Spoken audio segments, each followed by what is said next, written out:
Do pretenders become contenders? Do buyers turn into sellers? And which team will shake up the league with the next blockbuster move? The NBA trade deadline is here, and the stakes have never been higher. Buckle up, because for the next 3 hours, we're breaking it all down. This is the Take Your Shot Podcast Trade Deadline Special.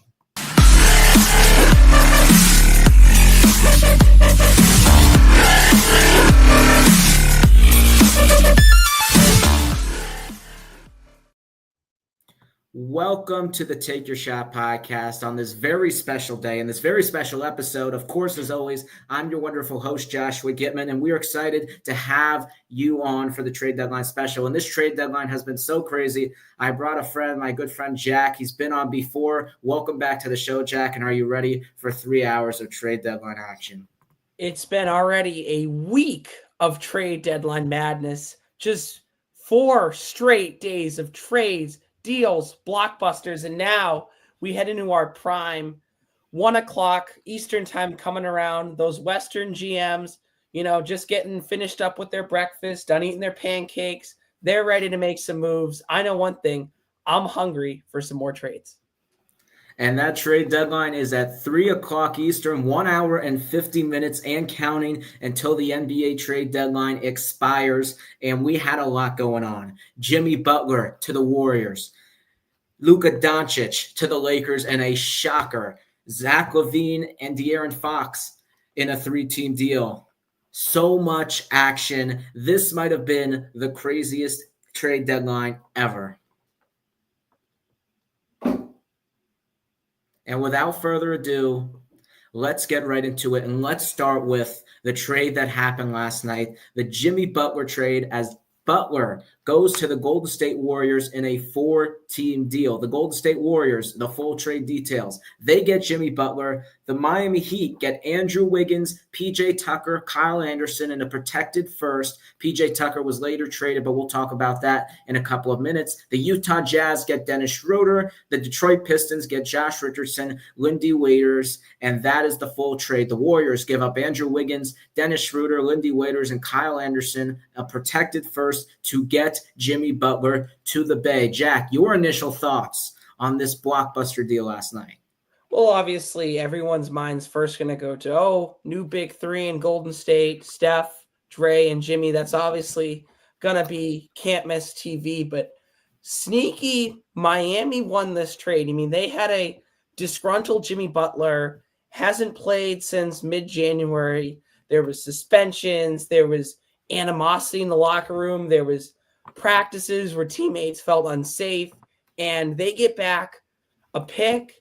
They get some guys, and especially Andrew Wiggins, who, if you remember from that finals where they beat the Boston Celtics, was an outstanding 3-and-D starter, and he'll look to have a similar role on a Miami team, which is 6th in the East right now, knocking on the door of potentially making a run. So when I first thought of this trade could possibly happen with the Golden State Warriors, to me, I was like, just get Butler out of here. As a Heat fan myself, as a lifelong Heat culture guy, this whole situation with Jimmy Butler, the distractions, the suspensions, it doesn't really matter whose fault it is, whether that's Pat Riley's comments, Jimmy Butler not showing up, or staying away from the team. At the end of the day, the situation needed to be resolved. And I think both teams got what they wanted. The Warriors obviously have been star hunting for a while. They were exploring options of Paul George and Lauri Markkanen in the offseason, and even LeBron James at last year's trade deadline. So the Warriors have been star hunting for a very long time, and they finally get a star, and they extend Jimmy Butler right away, 2 years, $121 million extension. We'll get into our thoughts on the extension later on, but to talk about the trade, the Warriors are now basically going all in with Steph Curry and Jimmy Butler and Draymond Green with that big three. They're all in the same timeline. They're all in their upper 30s. And if you're the Warriors, can you really blame them? Because you have Steph Curry. Why waste his last years in the league? Steph is a generational player. You have to maximize your talent, and you had to go all in. Obviously, Kevin Durant not wanting to go to Golden State basically opened up the signal for them. That's not happening. The next best option is to get Jimmy Butler, and that's what they did. As for Miami's side, I really thought that getting Andrew Wiggins, getting Kyle Anderson, and getting PJ Tucker, they would later use in a different trade just to get out of that situation, and even a first, I thought was great for the Miami Heat. So how do you think the Golden State Warriors fare in the West, Jack?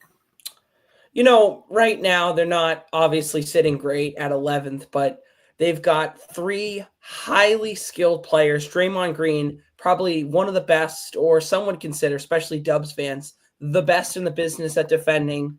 Stephen Curry, obviously the greatest shooter in NBA history. And then Jimmy Butler, just a cold killer, one-on-one. He'll take you, he'll beat you. Clutch shots, prime time, he's all for it. Surrounded by great players, surrounded by an exceptional head coach in Steve Kerr, who's dealt with things like this, adding guys to the deadline and bringing them into the system. If they can get some wins going, watch out because Golden State's coming fast. And I do think the Warriors did get better because Jimmy Butler is a difference maker. I will give you that. But where they rank in the West is deep. You've got Oklahoma City, who is looking amazing right now with Chet Holmgren coming back into the mix now with Shai Gilgeous-Alexander, obviously. You've got the Denver Nuggets still there. You have the Dallas Mavericks, who just got Anthony Davis. You have the Los Angeles Lakers, who've got Luka Doncic. I mean, the point is, the list just goes on and on. But I think the West is wide open because the Thunder – they're the one seed. I wouldn't call them a strong one seed because they don't have a lot of playoff experience. And I think the Warriors making this move for Jimmy Butler, taking that risk, they really believe in playoff Jimmy because we saw what playoff Jimmy did in Miami. He led a Miami Heat team that was the underdog in a lot of their series to two NBA finals. I mean, as an 8th seed, and he had 50-point plus game performances, 40-point game performances, triple doubles in the playoffs. Jimmy Butler is one of those rare players who really elevate their game in the postseason. So I think the Warriors are really relying on that. I think the West is open. I wouldn't call them contenders, but I think they're dangerously looming, as we used to say with the Miami Heat when they had Jimmy Butler. They're also only 3 games out of 6th place. So, they get some wins. They get some good bounces their way. Maybe some of those teams in front have some trouble gelling. Obviously, Anthony Davis might take some time to build into the Maverick system. Maybe they're looking before March or April. Maybe they're looking at not having to go through the gauntlet that is the plan. And I think that's the key. Exactly. That's the key. Stay out of the plan. If they can find a way to get to that 6th seed, I think they can give themselves a chance. Because I think if you play Memphis or Houston, I think Memphis, they've had struggles in the playoffs before, even with John Moran at the helm. Houston, a young, inexperienced team. I think if the Warriors can get to that 6th seed, get one of those matchups rather than playing a team like the Oklahoma City Thunder or a team like the Denver Nuggets, I think the Golden State Warriors would have a legitimate chance. As you mentioned, they are currently tied for the 9 seed, actually.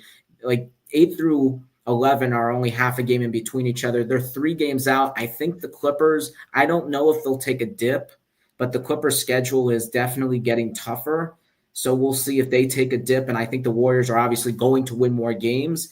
Phoenix is in that conversation as well. I know they haven't had the best of seasons, but you still have Kevin Durant and Devin Booker. The Kings got Zach LaVine. The Mavericks got Anthony Davis. The Timberwolves are getting better as we're speaking. This Western Conference is deep, but I think if the Warriors want any chance, they're going to have to somehow figure out a way to get out of that playing range and get to the number 6 seed and guarantee themselves a matchup with either Houston or Memphis. But for the Warriors timeline here, as I mentioned, Steph Curry's 36 years old, Jimmy Butler's 35. The Warriors extend him to a 2-year, $121 million contract extension. He declines his 25-26 player option that he had for $52 million. Now Jimmy Butler's getting essentially an extra $68 million from Golden State. It was reported before this trade happened, a few days before this trade happened, that the Warriors were not willing to give Jimmy Butler an extension. Obviously, that changed because of the desperation they needed in getting a superstar. Do you think this was a lot, giving Jimmy Butler another $60 million when he's going to be 36 in September? Well, there was obviously a lot of reports coming out of Golden State's camp, and they honestly didn't really handle things that well. There was widespread rumors that they've called every single team that has an NBA All-Star on their roster for a trade. They reported about how there was dysfunction within the locker room regarding the trade yesterday, all the events unfolding, teammates being upset. And then they go ahead and they hand a guy 35 years of age a 54, $60 million contract a year with a signing bonus. And all I'm going to say is this better work out for Golden State, because if not, they're going to be in some real cap hell in the post-Steph years, where they're a franchise, their entire fan base now has expected this culture of winning and this culture of playoffs at minimum. And I tend to agree with you. I think that's a lot for Jimmy Butler. As a Heat fan, I wasn't on the train of extending him. Some Heat fans were for what he did to make 2 NBA finals. But at the end of the day, the NBA is a business. Money is not guaranteed. Miami had to move to a different direction. So they did that. Golden State wanted to give him the money. But it's a very risky move. You're going basically all in here with Jimmy Butler, which is the question I'm about to ask next. Because if Golden State's now trading for Jimmy Butler, giving him this long-term extension, don't you think it would be smart in the next 1 hour and 40 minutes at the Warriors per se, let's go out and get Nikola Vucevic. Let's go out and maybe take a swing at Cam Johnson. Let's try to get better now, because we just committed to Jimmy Butler now with Steph Curry and with Draymond Green. We have to maximize this as we can and try to win a title, because after Steph Curry and Jimmy Butler end up retiring, this situation for the Warriors is not going to be good. I know they kept Jonathan Kuminga, but the Warriors have to go all in. It's championship or bust right now after you traded for Jimmy Butler. So do you think the Warriors should make another move in the next hour and 40 minutes speaking? Well, there's a ton of still very high quality starters, even though it's not, the LaMelo or KD, the headline grabbing names that still very much are out there. There's tons of names, and they have a lot of draft capital. And the one thing the Warriors always do correctly is they handle June well. They don't panic draft night. We've seen a lot of teams, they kind of mess up, and that really harms themselves come this February deadline. They have a lot of picks. I believe they have 4 first-round picks the next 7 years. That's a lot for a contending team. A lot of these top-tier teams now giving away their picks. So look for them. Like you said, Brooklyn, Cam Johnson, Steph Curry, he works out with Cam Thomas. That's an interesting young piece, quality starter. But they've got to make a move here. It's all in or it's not. Honestly, for them, I would like Nikola Vucevic to go there in the next hour and 40 minutes. I think Nikola Vucevic right now, his value is at an all-time low. I think the Bulls are honestly desperate to get him out and for them to continue selling and for them to continue their rebuild. And I think Vucevic as a big guy, because the Warriors don't really have that starting center. They have Draymond and Kuminga, but they don't really have a big guy who could rebound. I mean, Vucevic is not the greatest defender, but Vucevic fits with the Golden State Warriors offense. He's a pick and pop guy. He can shoot from the 3-point line, and I think he would work well with Golden State. And the Warriors do, as you mentioned, they have hit on their draft. Brandon Pajemski, Moses Moody, Jonathan Kuminga. I'm not saying to trade those guys, but Moses Moody potentially is someone you could look at to be traded, especially now that Buddy Hield is thriving. You already have Brandon Pajemski. You don't really need Moses Moody as much anymore. So I think if you're going to get Vucevic, I think Moses Moody could be a potential part of that deal. And, of course, maybe a pick, maybe some seconds, but I think if Golden State got Nikola Vucevic, I think that would make a difference. I think that would help their team. And if you're Golden State, as I mentioned, you don't really have a choice. You have to. It's do or die time here. Steph, he's 37. He's playing at an all-time high. You just got Butler. Draymond somehow is putting up another all-defensive team season. Despite their record, they are playing too well to not try to really go in and juice some of the last years of Steph Curry's prime in his career to get another ring in the Bay. Yep, exactly. And now let's go to the Miami Heat side of things, because this trade for the Miami Heat, it felt inevitable. Jimmy Butler and Pat Riley's relationship went downhill at the offseason. It started with Jimmy Butler making that video when he was injured and the Miami Heat were playing the Celtics in the first round, saying that he would have beaten the Celtics. The Heat would have beaten them if he was healthy. Then Pat Riley, in his end of game State of the Union press conference, told Jimmy Butler to shut your mouth. And that really started the tension. We knew the extension was due this summer. And Pat Riley said blatantly in that press conference, we are not giving it to him. And I know Jimmy Butler has loved the Heat for all these years. I really thought it was the perfect fit, and it was the perfect fit. I mean, Jimmy Butler and Heat culture were like Romeo and Juliet together. I mean, they were – it just felt like that pairing really maximized their time in Miami. But eventually it becomes a point where you have to move on. Miami didn't want him to get the money, and then all of a sudden Jimmy Butler causes chaos, gets suspended for really not trying on the basketball court, comes back, gets suspended again for missing a team plane. Then when he's about to come back, he gets suspended for leaving team practice. So there's been a lot about Jimmy Butler's character with the Miami Heat, and I'm just curious from someone's outside perspective, because obviously I'm a Heat fan, do you think Pat Riley and the Heat front office had more of an argument here, or do you think Jimmy Butler deserved the money and Miami didn't really give him help by trading for a superstar, or do you think it was right for Miami to say, okay, Jimmy, we love you, but we got to move on and we're not giving you this extension? I think even before any of the animosity or any of the comments directed as one another, the Heat, they've always done things kind of basketball's a business. That's been their philosophy. It's been a winning philosophy. Pat Riley is one of the winningest GMs, probably one of the greatest GMs, most people would say, in NBA history. They were saying well before that whole playoff first round, all those comments and videos, well before that that extension was going to be up in the air. They take age as a factor. They take his ability to, distribute to the other guys and kind of coach and teach the younger guys up, which was a criticism of his back in Minnesota.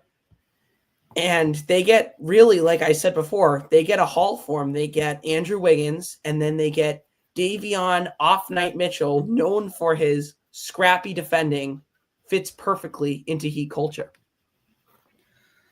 And yes, and I think Miami's haul here for basically a guy who wasn't really playing on the court, and you're getting stuff essentially for a guy who really wasn't there. And Miami, despite Jimmy Butler not being there, sitting in sixth place in the East, 26-25, had a good win against the Philadelphia 76ers last night. And the funny part is the trade literally happened in the middle of the game. And there was a fan, I don't know if you saw the video, but there was a fan behind the bench literally telling Kevin Love and Tyler Hero, okay, you traded Jimmy Butler. Oh, you're getting Kyle Anderson. You're getting Andrew Wiggins. I mean, in the middle of a game, the fact that Miami was resilient enough to come away with a win on a back-to-back. I mean, the Heat culture is real, and Tyler Hero and Bam Adebayo, especially those two, are the future of this team. They are young. Tyler Hero getting his first All-Star appearance. Bam Adebayo playing his best basketball of the season right now, adding a 18-point-per-game scorer and Andrew Wiggins in the mix, someone who really fits the culture as well, a defensive guy, a 3-and-D player, can knock down catch and shoot threes. If Hero penetrates or Bam penetrates off the dribble, Wiggins will be there, and he is a great defender who can guard a team's best forward. So I think Miami has benefited from this trade, and I think they can only get better. I don't really see, though, for Miami, obviously, they're not a contending team. It hurts to say as a Heat fan, but the reality is they're not a contending team. Maybe they can make some noise in the playoffs and maybe win a few games in the first-round series, but again, I like the direction of this team. They're getting younger. They're getting better pieces. So what do you think the next move for Miami should be? Should you see a few years with this young core, then go for your next superstar? Because in this trade, Miami was really emphasizing to get free agency money in 2026. They wanted to unload some cap room, and Miami's always thinking about the next move. That's what Pat Riley does. He thought about it with Dwayne Wade in 2006 when he signed his extension and knew LeBron James and Chris Bosh were going to be free agents at the same time. Pat Riley got all three of them at the big three, and now Pat Riley looking at the 26 free agency with players like Luka Doncic, Trae Young, De'Aaron Fox. There are potentially many options for the Miami Heat to go with in 2026. Do you think Miami should ride it out? Do you think Miami should get help now? What do you think the approach for Miami's future should be? I think a lot of this, honestly, is going to come down to their young guard, their newly named Rookie of the Year, Rookie of the Month, Kalel Ware. How he plays, his ability to be able to hold his own at the point guard position, especially against some of the top guards in the Eastern Conference, and that allows them to get a lot of flexibility. You know, they have those pieces, like you said, Adebayo and Hero, center and shooting guard, locked up. Jaime Jaquez, he's been playing amazing in his sophomore year. Rookie year outstanding as well. He's been considered a piece for them. Where started out very well, especially after the little Christmas holiday break there. Can he finish the season strong and allow them to go after a certain power forward who happens to play in Miami? Vacations there, has been on record saying he loves the city, a certain Greek freak who has definitely not been quiet in expressing his displeasure. So that's the thing. Miami, I think you should play it out this year, right? You should see what you got with Wiggins, what you got with the young core, but they're always looking for the next move. And yes, Giannis Antetokounmpo is one of those superstars. And Miami, by getting that Warriors pick now, it creates them a little bit more flexibility. And as long as the Heat make the playoffs, they will have every pick except for one that they did with the Terry Rozier trade. And I don't even want to get into that as a Heat fan. But Miami has the picks. They have the assets. Giannis, I mean, the Bucks have been up and down. We'll get into the Bucks trade that they made in a little bit, but we have a lot to talk about. Giannis is very interesting because, yes, he has expressed that desire to go to Miami. At times, he has had some struggles with Milwaukee, so we'll have to see because if Milwaukee continues to lose in the first round and they have disappointing playoff exits, he may want to move on, and especially now Damian Lillard getting up there in age. They now traded one of his best friends in Chris Middleton. So we'll see how Milwaukee does, and we'll see how Milwaukee fares. But again, it may not be Giannis, but the point is that we're trying to make is Miami's always looking for that next superstar. But once again, before we go on to the next trade that Miami made, Jimmy Butler in his tenure with the Miami Heat. I mean, there's really no words to describe what that guy did for the organization because the Heat were really dead in the water. I mean, after LeBron James left, that organization was relying on an old Dwayne Wade. There was really nothing going for them. And then they get Jimmy Butler in a sign and trade. And what does Jimmy Butler do with a team that's not really a contending level roster around him? He makes 2 NBA finals, makes 3 conference finals, and just carries a team that was an underdog in many playoff series to a final. So how do you describe Jimmy Butler's tenure and what is probably his best stretch of his career with the Miami Heat?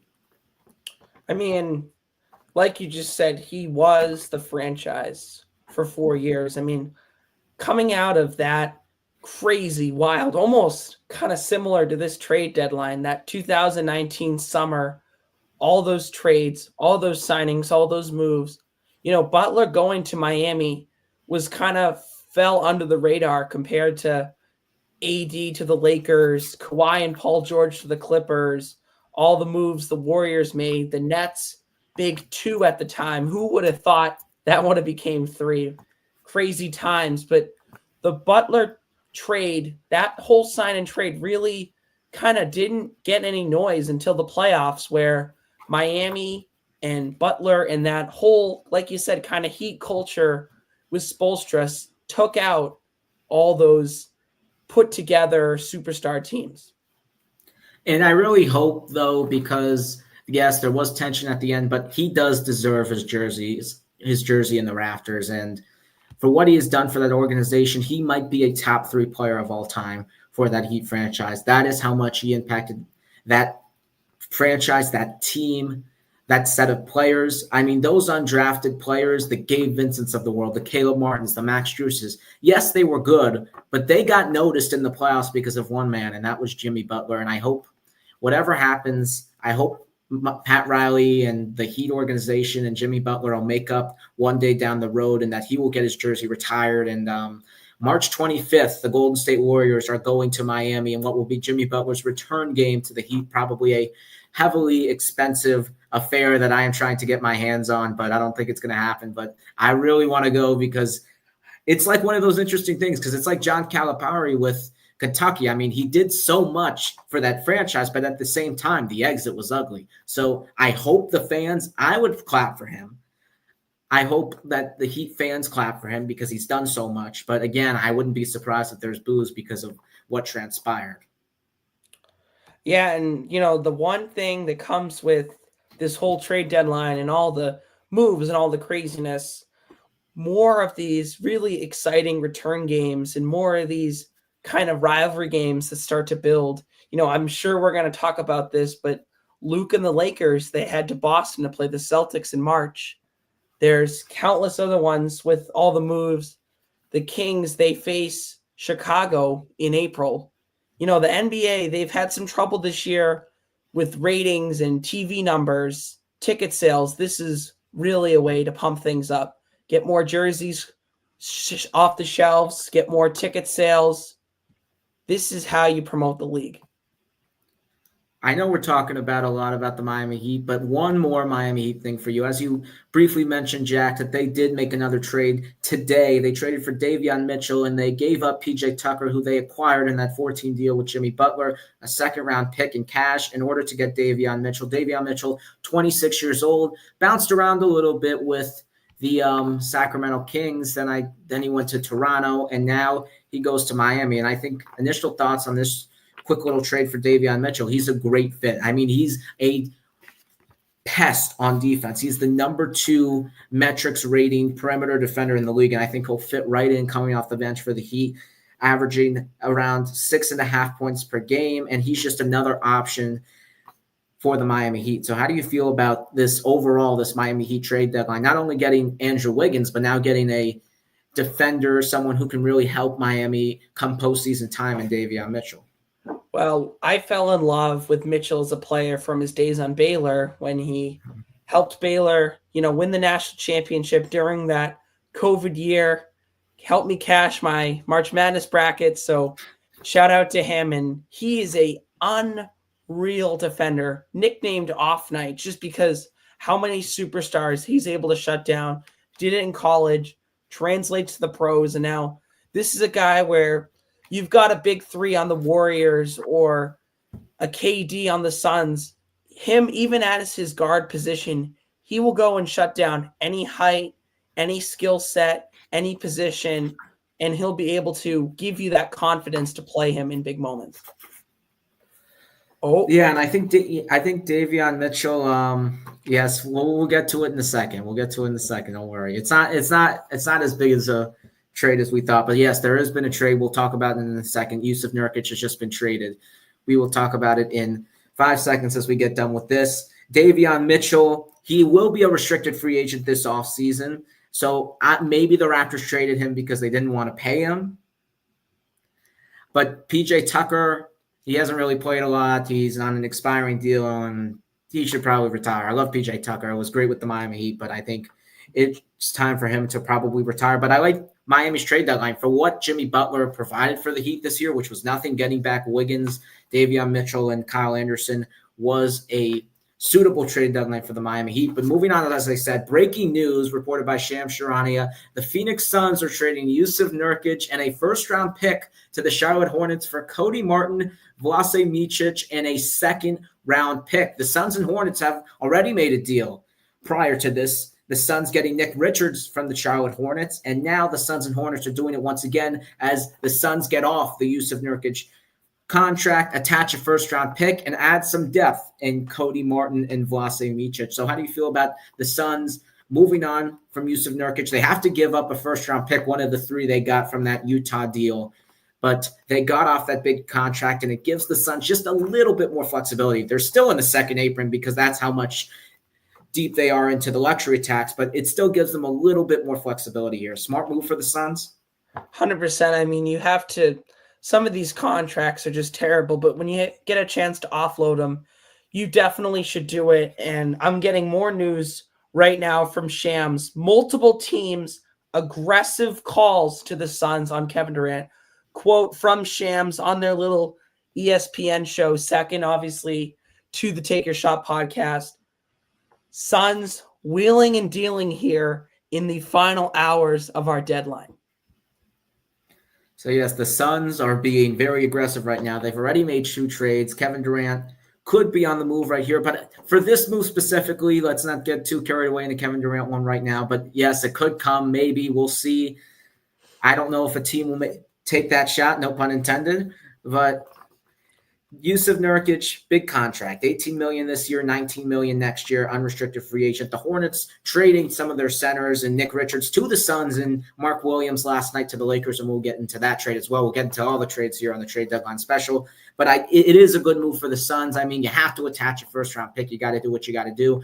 Gives them more flexibility, and they add a little bit of depth because Yusuf Nurkic wasn't really playing for the Suns after they got Nick Richards. Cody Martin, the brother of Caleb Martin, similar player to Caleb, is versatile, is a great defender, and can attack the basket. Vlase Micic was part of the Oklahoma City Thunder deal that sent Gordon Hayward to OKC, and then the Hornets got Trey Mann and Micic. But Micic been very up and down. I mean, he can become an elite scorer at some games. Like some games he can score 15 points, a great three-point shooter. And then some games he just isn't really that good. So I think those two guys can give a spark for the Suns off the bench. I know obviously it's not a game changer for the Suns, but getting some guys to improve your depth while getting off the Yusuf Nurkic contract was a very smart move for the Suns. We expected this to happen, but overall, in this move, I like it for Phoenix, and maybe, as Jack mentioned, there might be more to come with Phoenix this trade deadline. The one thing with this trade, however, and I know I'm probably airing the frustrations of LeVar Ball, LaMelo Ball today. Last night, they trade Mark Williams, their young big, their really star big, a big man coming out of Duke, had a lot of touch in his game, an ability to create his own shot, knocked down the mid-range, and really looked like a franchise cornerstone. Just really handed him to LA. LaMelo, as I assume he probably did, storms into his GM's office, needs pieces. He is an exceptional player and deserves the right to have a contending team. And they go out and trade for a guy with a huge contract, past his prime. It's a tough look for the Charlotte franchise. I will say this for the Hornets, though, for what they're doing. They are loading up on draft picks here. They did get a first-round pick for Yusuf Nurkic. They got a pick and a pick swap for Mark Williams and Dalton Knecht, which very nice young rising player there, rookie out of Tennessee.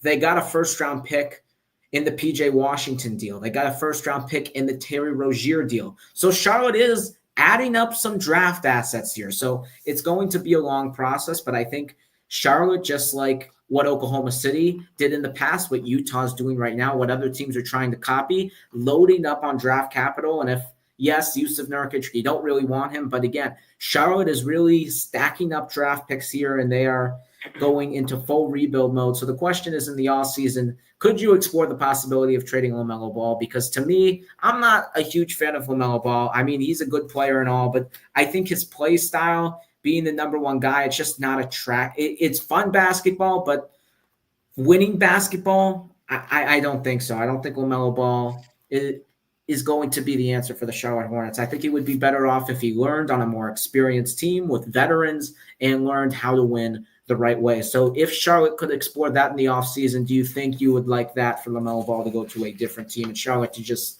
fully commit to this rebuild? You know, I think as just a fan of the game and as a fan of LaMelo Ball, I think here we go. I'm just going to finish this out. Keep going. Obviously some big news judging from that eyeball reaction, but you know, I'm typing it up right now. Keep going. People criticize LaMelo for that play style, and I see it. That's his role on the team. Charlotte has asked him to become a savior.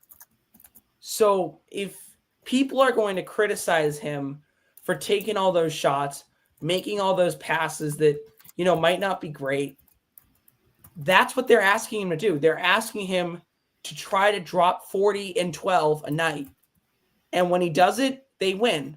But when he doesn't, and he's being double and triple teamed by the actually good teams with other players around, they struggle.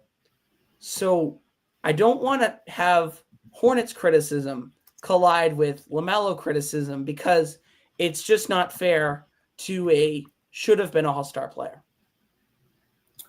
And just as you say that, we have more breaking news in the NBA. There has been a trade. The Cleveland Cavaliers are trading for DeAndre Hunter. The Cavaliers are going all in on this thing. Get DeAndre Hunter for Karis LeVert, Georges Niang, and 3 second-round picks going to the Atlanta Hawks. Cleveland has the best record in the NBA right now, sitting at 41 and 9, if I'm 41 and 10, if I'm not mistaken. The number 1 seed in the Eastern Conference, and they realized this is our chance. We have the best version of our team right now, led by head coach Kenny Atkinson, and they make a big move, trading 2 important pieces from their bench in order to get DeAndre Hunter, and now the Cleveland Cavaliers starting lineup. Wait till I read this out. Darius Garland, Donovan Mitchell, DeAndre Hunter, very good piece. Jared Allen, and Evan Mobley. That might be the best starting 5 in the NBA right now. I know this just happened, but your initial thoughts of DeAndre Hunter, a very up and down piece for the Atlanta Hawks, but he's shown his ability to be a 3-level scorer and to be a great defender, really fits that Cavs system. I really do believe that. So what are your thoughts on the Cavs trading 2 bench pieces and going all in here, finding their starting small forward in DeAndre Hunter? Yeah, so the one thing for the Cavs, they've obviously gotten out to an outstanding start.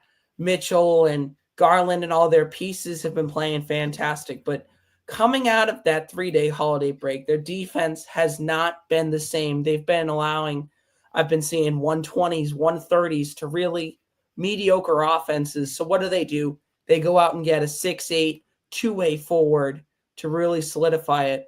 Although Niang, that's a decent-sized loss as a I was going to say that, yeah. Bench. But I'm sure they're not done, and this trade machine is firing with an hour and 15 minutes to go.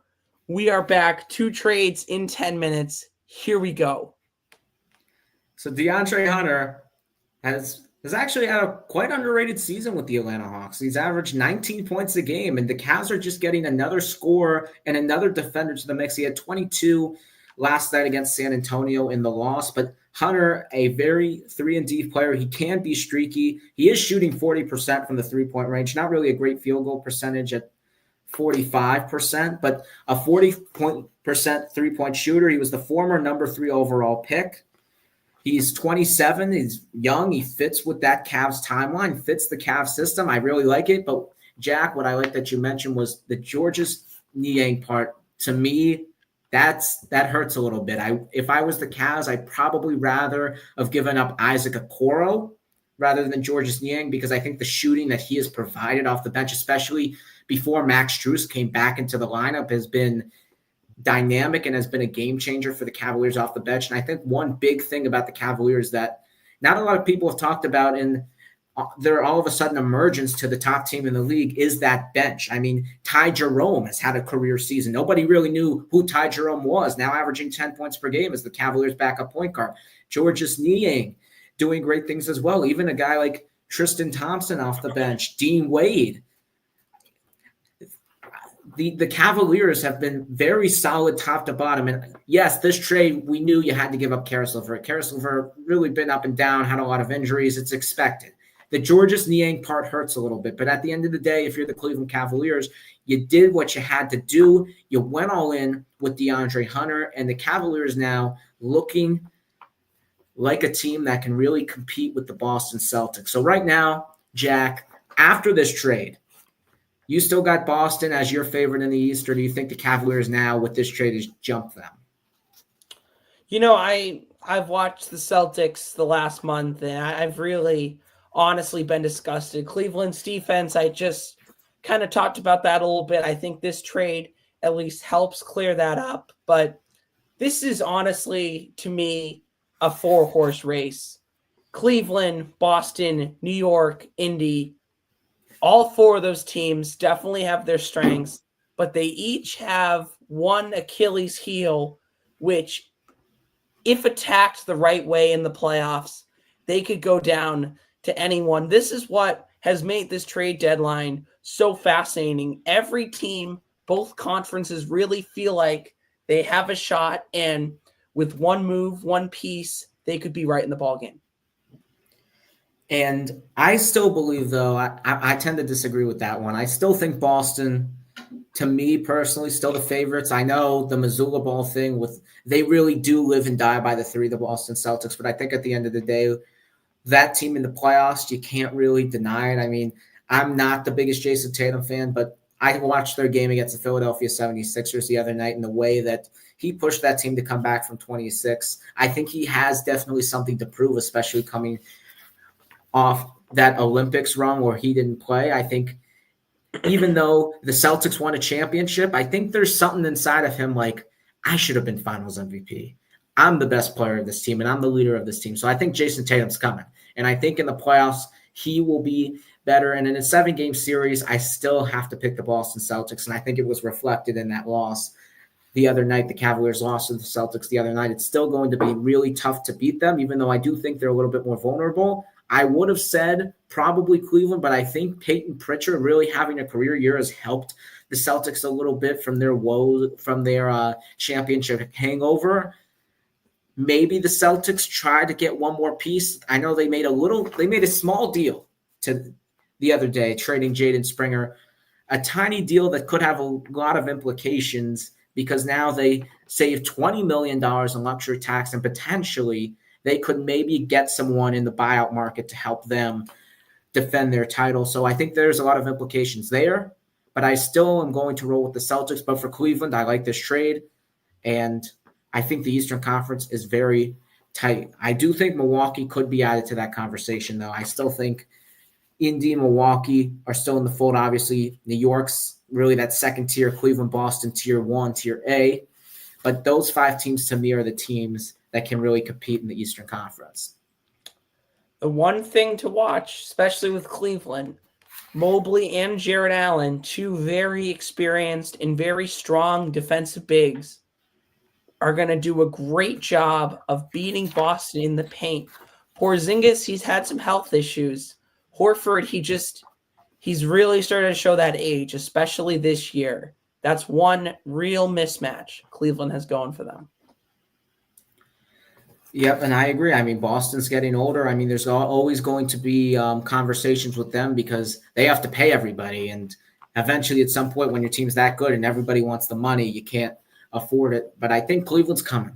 I do think Cleveland's coming, and I think that series would be great. I think DeAndre Hunter does help this team offensively to give that team another boost. But the question is for the Cavaliers going into this postseason. We really haven't seen them do it in the postseason at a high level. Unfortunately, last year we saw Donovan Mitchell and Jared Allen go down in that series against the Boston Celtics, and we really didn't see what the Cavaliers had after that Game 2 upset in that second round. But other than winning that playoff series in 7 against a very young and inexperienced Orlando Magic team, Cleveland in this Donovan Mitchell era really hasn't done anything or proven anything in the postseason. So it's going to be interesting to see how Cleveland performs in the postseason. And if you get a matchup like, let's say, Philadelphia comes back, starts winning some games, gets a little bit healthier, and Philadelphia gets that 8th seed, and you have to play them in the first round, that's going to be a test. Like, it's not guaranteed for Cleveland to win the first round series. It's not guaranteed for them to win against the Milwaukee Bucks with 2 top 75 players of all time in Giannis and Damian Lillard. The Cavaliers,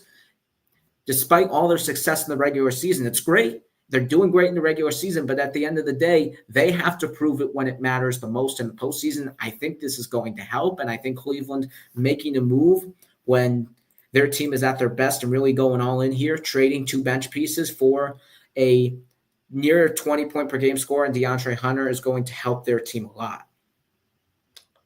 Any piece helps. Obviously the Niang part stings, but there's plenty of great 3-and-D players out there giving up second-round picks, so that means there's still firsts in their arsenal to deal. And 6'8" defender, wing, playing very good this year, D. Hunter to the Cavs. And before we get into anything else, we're going to take a 3-minute commercial break. We have so much more to talk about. We still got to talk about the De'Aaron Fox trade. The Kings also made another move. We've also got plenty of other action in the Western Conference, including the Pelicans trading a star, the Lakers and Mavericks blockbuster that we will continue talking about. And there are plenty of more trades in this NBA trade deadline. And we've got nearly an hour and counting till that trade deadline. And we will be back in 3 minutes to discuss more about the trade deadline.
And welcome back. And we continue our NBA trade deadline special.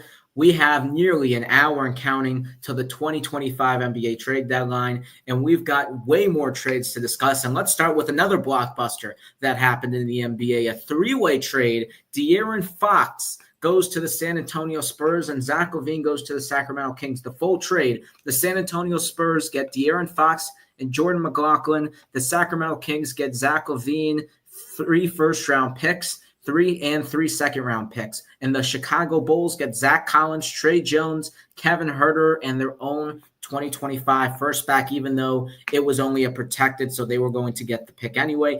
That is the full trade. The Spurs trying to maximize the Wemby window here early with De'Aaron Fox. Your thoughts on the Spurs getting better with Fox? Yeah, I was watching that game last night, and he is just so electric. I mean, they added Chris Paul in the offseason. I would consider De'Aaron Fox sort of a very much younger version of Paul, the way he can shoot the ball at a high level, handle the basketball, be a A-grade distributor, and they now pair him with Wembanyama, looking at an all-defensive season. Fox really trying to help Wembanyama work on his inside game. Going to be dishing some dimes. On the other side of things, Chicago, they get rid of Levine's contract. They've been trying to trade it. Reports came out for almost 3 years, and they get Kevin Herter. And I saw all over social media, they're very fired up to have the young guard. So let's talk about this first from a San Antonio Spurs perspective. We'll go to every team's perspective on this trade because there are three perspectives to this trade. I'll start with the San Antonio Spurs because they're the ones getting the big piece here in De'Aaron Fox, and I absolutely love it. I think this was the exact move that the San Antonio Spurs need to make. I saw them play against the Miami Heat about 2 to 3 weeks ago, and what they were missing was a quick, explosive point guard, someone to help out Wemby around that roster that's a little bit lackluster and a little bit on the younger side. I think getting him and maximizing a Victor Wembanyama window, because I don't care that it's Victor Wembanyama's second year in the league. At the end of the day, it's Victor Wembanyama. He's a generational talent. You need to start winning right away. And San Antonio giving up draft capital, giving up some young pieces, some pieces off the bench, I think not having to give up Stephon Castle, not having to give up Devin Vassell, Keldon Johnson, or Jeremy Shohan, keeping all those young guys while getting De'Aaron Fox, really good for them. And they should only get better and be in that push now to get in that play-in tournament along with the other teams we mentioned earlier with the Warriors, Suns, Kings, and many more. Yeah, and, obviously your mind, jumps to that De'Aaron Fox part, and they didn't really give up that much. You're looking at a team right now, although they are 12th in the conference, they've got a lot more winning to do. Wembanyama is growing. Sochan, he's greatly improved this year. They add Fox. I could 100% see them getting into a play-in spot and then, really making some of those picks kind of worthless. Yeah, and the good thing about the trade, actually, that San Antonio trading some of those picks, that they weren't actually San Antonio's picks. Only one of the 3 first-round picks were the Spurs picks. That was 2027.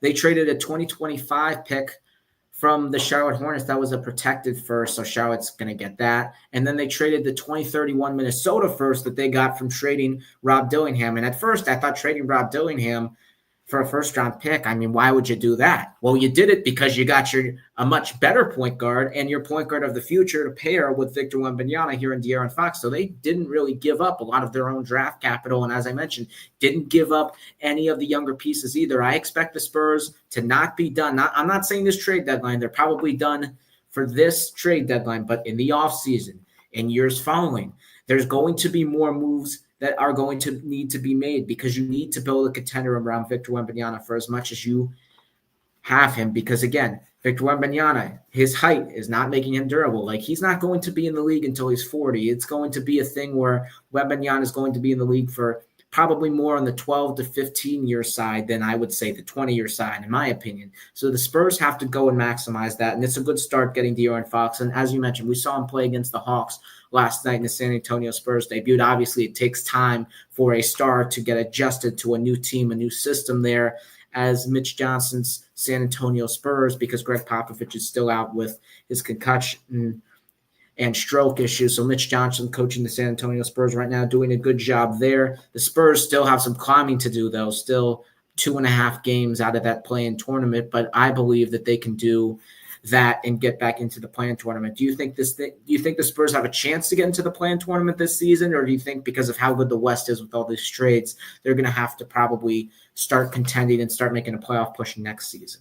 No, I think they can 100% do it this year. And I saw this buzz up on my phone. I was like, oh, which multiple of the Kings' young stars are they giving up? And that my mind drew to Devin Vassell, Jeremy Sochan, and Stephen Castle. They got to keep all 3 players, 3 guys staying in the system. 2 of those kind of more, Sochan and Vassell, more looked as bench pieces, especially on a play-in team. But they get to keep them in the rotation. De'Aaron Fox comes in. It's not a whole max exodus in San Antonio. They get the continuity, and they add an exceptional franchise point guard. De'Aaron Fox averaging 25 points per game, 6 assists per game. Again, he's a quick, explosive point guard, and he actually wanted to be with the San Antonio Spurs because Sacramento was actually exploring to shop him. Very interesting considering this Kings made the playoffs for the first time in years as De'Aaron Fox was the leader of the helm there. And all of a sudden, they decide after signing DeMar DeRozan, trying to get better, not really working out, they wanted to trade De'Aaron Fox. And De'Aaron Fox's preferred destination, as I mentioned, was the Spurs. He got there. But from a Kings perspective, why? Did this make any sense to you? Why the Kings would decide to move on from De'Aaron Fox? I know he had an extension looming, but a guy who has saved your franchise and a very young piece who's only 27 years old, why wouldn't you give him the extension? So do you think the Kings deciding to explore him was a good move? Because I don't. Extensions, money, when I see the Butler one, it kind of throws all that money into just ones and zeros on a screen. But we'll see. Does it work out? You got to make a big trade. You got to make a move, especially, these three teams, Chicago as well, been grouped together as kind of middle of the pack for the last 7 to 10 years. And they shake things up. Much needed, I think, for all three sides. And now to Sacramento's perspective here. They got rid of De'Aaron Fox, but they instead get Zach LaVine. They also get picks, but they get Zach LaVine and they pair him with DeMar DeRozan, reuniting the teammates that played with the Chicago Bulls. Now, me personally, if I'm the Sacramento Kings and I'm trying to trade for Zach LaVine and I'm looking at Zach LaVine and DeMar DeRozan as teammates, we just saw them the last 5 years with the Chicago Bulls, and they were a play-in team. They were an average middle-of-the-pack team, and it wasn't really the greatest fit. They weren't really winning a lot of basketball games. So why would Sacramento want to pair these two guys? I understand you want to try to still compete and get someone who is a game changer that can potentially replace Fox's production and what he does on the court, which I don't think Zach LaVine does, but Zach LaVine is a player who has the ability to. So why do you think the Kings wanted Zach LaVine? That one honestly really shocked me. And, reports have came out that Zach LaVine and the Bulls mutually, they wanted to part ways. They couldn't find a trade for years. And just due to his contract, due to the fact that really hasn't been able to develop his own shot most of his career, but they have so many good players. You think of Carter from Providence, they just drafted, obviously dealt with some health issues this year, but he's an outstanding guard. Their entire team, even Sabonis at his forward position, he's the primary ball handler. Most of the possessions must have ticked off De'Aaron Fox a little bit. So they move now, grab LaVine, less of a, ball-dependent player, likes to play on the wing, catch and shoot, give it to him in the paint when he's driving, and they let him be the ball handler. I'm going to pour it on to Sacramento here because as incompetent as that organization is, you had De'Aaron Fox, and not only De'Aaron Fox, don't forget about this player who's currently thriving on the Indiana Pacers. They had Tyrese Halliburton, and they not only decided to trade one of them, which I thought was ridiculous in the first place because I thought Tyrese Halliburton was going to be a superstar anyway. And obviously now with Indiana, he's thrived to be that, leading that team to the Eastern Conference Finals in his second year there. But they trade both De'Aaron Fox and Tyrese Halliburton, two of the Kings' best draft picks in years. And they decide to move on from both. This is an organization that had a long playoff drought back to 2003, 2004 from the Chris Webber, Jason Williams days. And they haven't really made the playoffs since. And your two probably best players since then, you decide to move on from? I mean, it's complete incompetency. You had it, you lose it. This is exactly what organizations who don't win do. They give up on young players early. And speaking of that, yes, we know that also happened in another trade with another organization giving up on a very good young player early and sending him to California. But we'll talk about that one as well later. But I just don't understand what Sacramento's thinking. Not only trading one, Because, okay, you trade one, you keep one for the long term, but instead you're trading both. It perplexes me. It just makes no sense. One thing I think, and I'm not trying to speak for the Kings at all, I disagree with the trade as well. But if you look at their organization, I think they really view Sabonis as the franchise guy. You look at the way they distribute the money, you look at the way their offense, their defense is set up. They are obsessed with this whole point forward concept, letting Sabonis be the guy to create his own shot, handle the ball, and be the man for them. So they get Levine as more of a wing guy, didn't really hate it actually playing the guard spot in Chicago. And, they're giving Sabonis the keys to the kingdom. Has he earned it? Does he deserve it? Is he going to thrive in that position? I don't know, but that's what they've done, and they can't reverse it now. Look, I understand getting Domantas Sabonis for Halliburton. Like, that's fine. You decided to trade one of them, right? You get Sabonis, you pair him with Fox. It was a great pairing. But then why you trade the other one? That's my point. I understand you traded Halliburton. It is what it is. You probably made a mistake. But the point is, if you're trading Halliburton, the point of trading Halliburton was to commit to De'Aaron Fox as the long-term point guard because you saw them both on the court and they weren't playing great together. So the point is, why trade both? The point was you were supposed to trade one, get someone else to help, but now you're trading that second guy.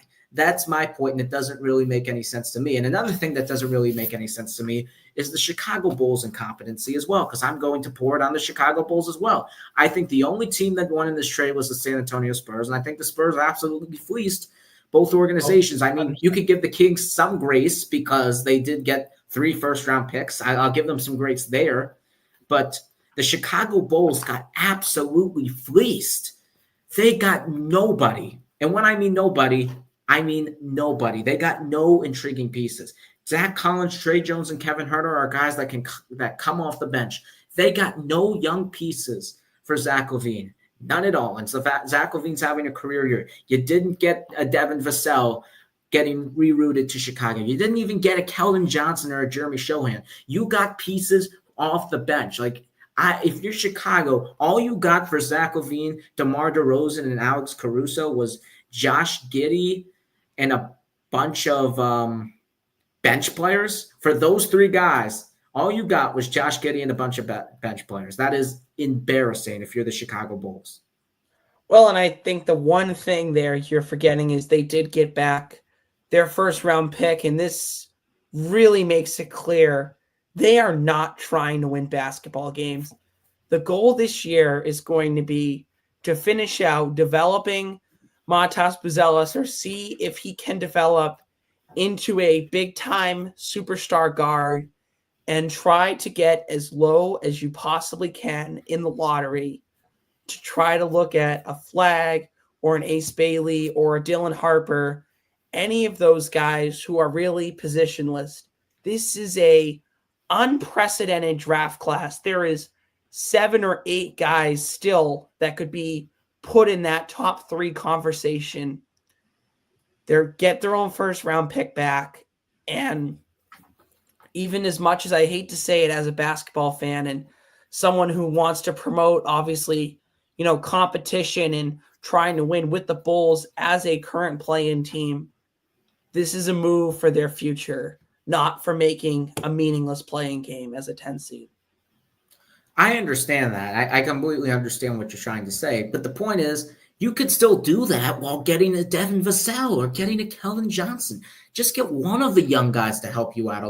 I'm not saying try to win, but try to get a young player that you can build upon. Zach Collins, Trey Jones, and Kevin Huerter are not pieces you can build around. Keldon Johnson is. Devin Vassell is. That's my point. Why not get one of those players? It just perplexes me that Chicago only got Josh Giddey and a bunch of bench players for blowing it up. It just doesn't make any sense. And maybe they get something else for Nikola Vucevic, as obviously he is definitely being explored to be traded in these last 47 minutes before the trade deadline expires.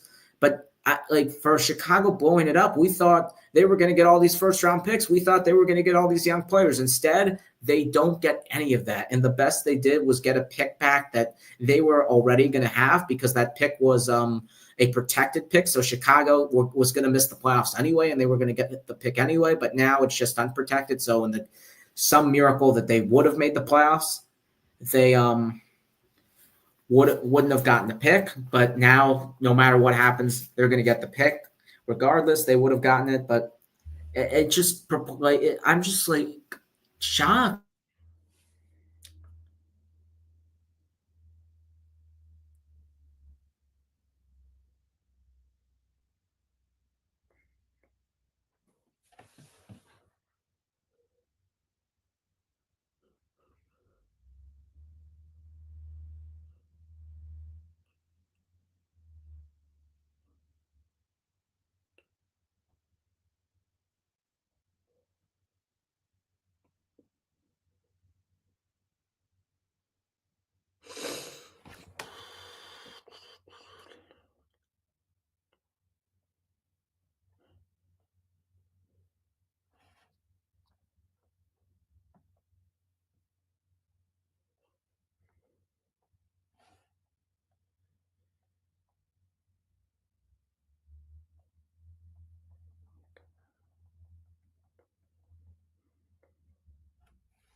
Okay, we're back. Sorry, technical difficulties there.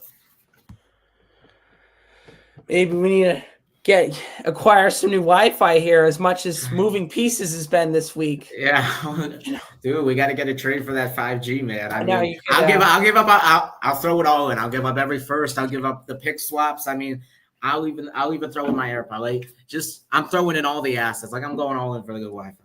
Well, I think if you call Sacramento, they might be able to hook you up. Just some updates here before we move down to some of our other blockbuster moves. Per Spears, the Pelicans are keeping Zion Williamson and CJ McCollum. They view them both as cornerstones. There was some movement, talks about Zion especially getting moved. They're standing pat. They're done. The Brandon Ingram trade, obviously, the big one for them, but Zion and McCollum are both pieces moving into the summer. Also, according to some Phoenix Suns reporters, that the Suns are now done officially with the trade deadline. They got Nick Richards. They traded Yusuf Nurkic. Nothing else there for the Phoenix Suns. And Trae Young was reportedly a little bit frustrated with the situation in Atlanta right now. He wants to win. And the San Antonio Spurs, before De'Aaron Fox was getting shopped, Trae Young was on the San Antonio Spurs radar. So an interesting development for the offseason. Obviously, nothing's going to happen today with Trae Young. But if the Hawks continue to stay as this middle-of-the-pack team, not really going anywhere, could Trae Young potentially leave? He is a free agent in 2026, so he will be on an expiring contract starting this offseason. So maybe Atlanta shops him. We will see what happens there with the Atlanta Hawks. But moving on, let's talk about another trade that the Sacramento Kings made today, and they acquired Jonas Valanciunas from the Washington Wizards. They gave up City Cisco, who they got in the three-way trade there, and they gave up only 2 second-round picks, so basically getting Jonas Valanciunas for essentially nothing here. And they're using their mid-level exception to get the former all-defensive center. To me, initial thoughts about this trade, I mean, I think the Kings really got a decent center for nothing. I mean, only 2 second-round picks here. Pretty clear and obvious that Washington was going to move him after he signed with the Wizards. It was mostly a sign for trade bait.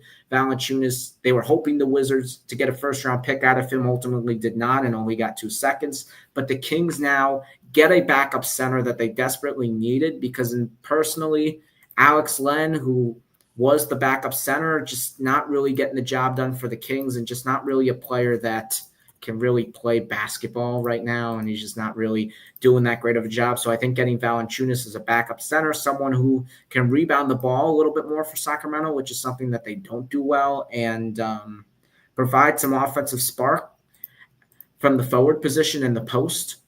Other than Domantas Sabonis, I think will really help the Kings. Your thoughts about the Kings basically getting Jonas Valanciunas for nothing?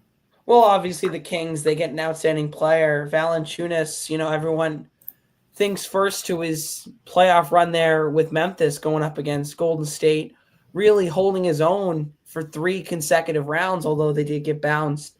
And then for Washington, I'm really going to take a moment here to kind of rip them.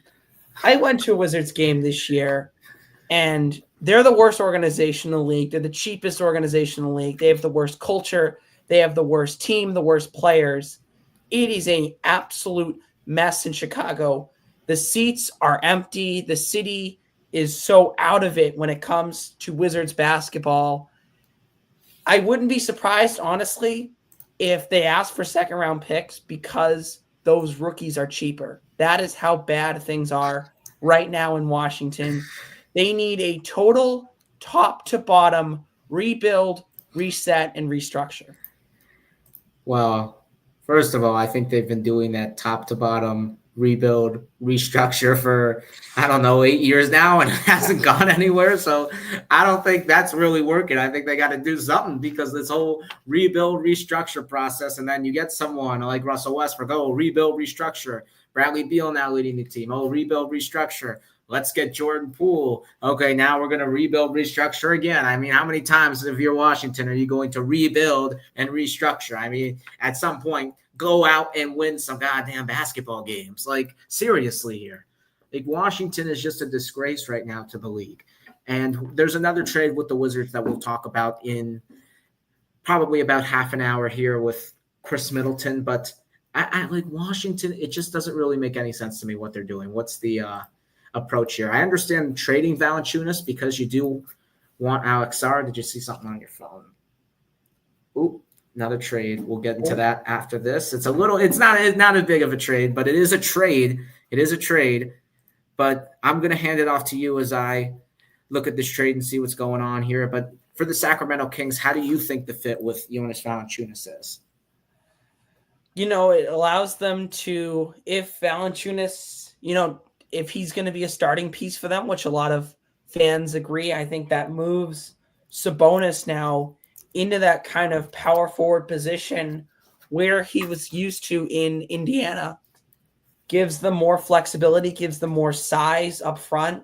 Especially you look at the Western Conference, Chet Holmgren, he's a very skilled big. Memphis now with Zach Edey, he's had an incredible rookie year. Alperen Şengün on the Rockets, and then obviously the 2-time MVP, the Mr. averaging a triple-double right now, Nikola Jokic. You're always going to need size. You're always going to need talented defensive centers to try to win in the West because there is just so many great centers. And there is another breaking trade with the Atlanta Hawks, and it involves the Los Angeles Clippers as the Clippers trade for Bogdan Bogdanović from the Hawks for Terrence Mann, Bones Highland, and 2 second-round picks. So the Atlanta Hawks now giving up a lot of their young core here. I mean, not their young core, their core team. And the Clippers getting a little bit better after we thought maybe this was going to be the year where the Clippers finally dip. Paul George off to Philadelphia, Kawhi Leonard not really healthy, and James Harden at his old age leading the team. We thought the Clippers were going to have a really down year, but they've proven otherwise. They've stayed in the mix in the Western Conference. They're currently 6th. They're currently out of the play-in, 2 games behind the 5th-place Lakers. So the Clippers at 28-22 have done quite a good job with this new roster, and Tyronn Lue, you got to give him a lot of credit. And now the Clippers trading Terrence Mann, who they really valued, now getting Bogdanović to really help their shooting, to give them another shooting option other than Norman Powell. Yeah, Bogdanović, he's been there, done that in the playoffs. And for a Clippers team that really, because of all the moving pieces year to year, they haven't really had someone with that playoff experience, and Bogdanović brings that for LA. And then for Atlanta, Terrence Mann, Bones Highland, 2 young guards can create their own shot. really like some of the spark they bring. And you're pairing them with obviously Trae Young, their leader, their veteran, their also star who's been there, done that, but also Zachary Reese-Shea, who's quietly developing an offensive game. Right now is second or third, depending on, what day it is, what the odds say, for rookie of the year. And Atlanta, they get younger, and I like the moves. Both sides. Equal wins, I would say. And Atlanta is really, as I mentioned, they're trading a lot of their core. DeAndre Hunter, Bogdanovich has been part of that core for a while now, but they are getting a lot of pieces back around Trae Young. So they get Karis LeVert, Georges Niang, Terrence Mann, and Bones Highland, very, very much improving that guard depth. I mean, there's so many guards like that. I mean, some of them might not even play. And then getting Georges Niang as a backup forward off the bench. Actually, Niang might get the start now with Hunter and Jalen Johnson hurt. But the Hawks really now trying to lose. And again, I said it a little bit ago. This brings up the question now in the offseason. One of the biggest questions and one of the biggest players that could get moved in the offseason, Trae Young, now widely available with an expiring contract. So do you think Trae Young could potentially be on the move this offseason, looking at the Hawks' moves today at this trade deadline, really trading some of their core pieces?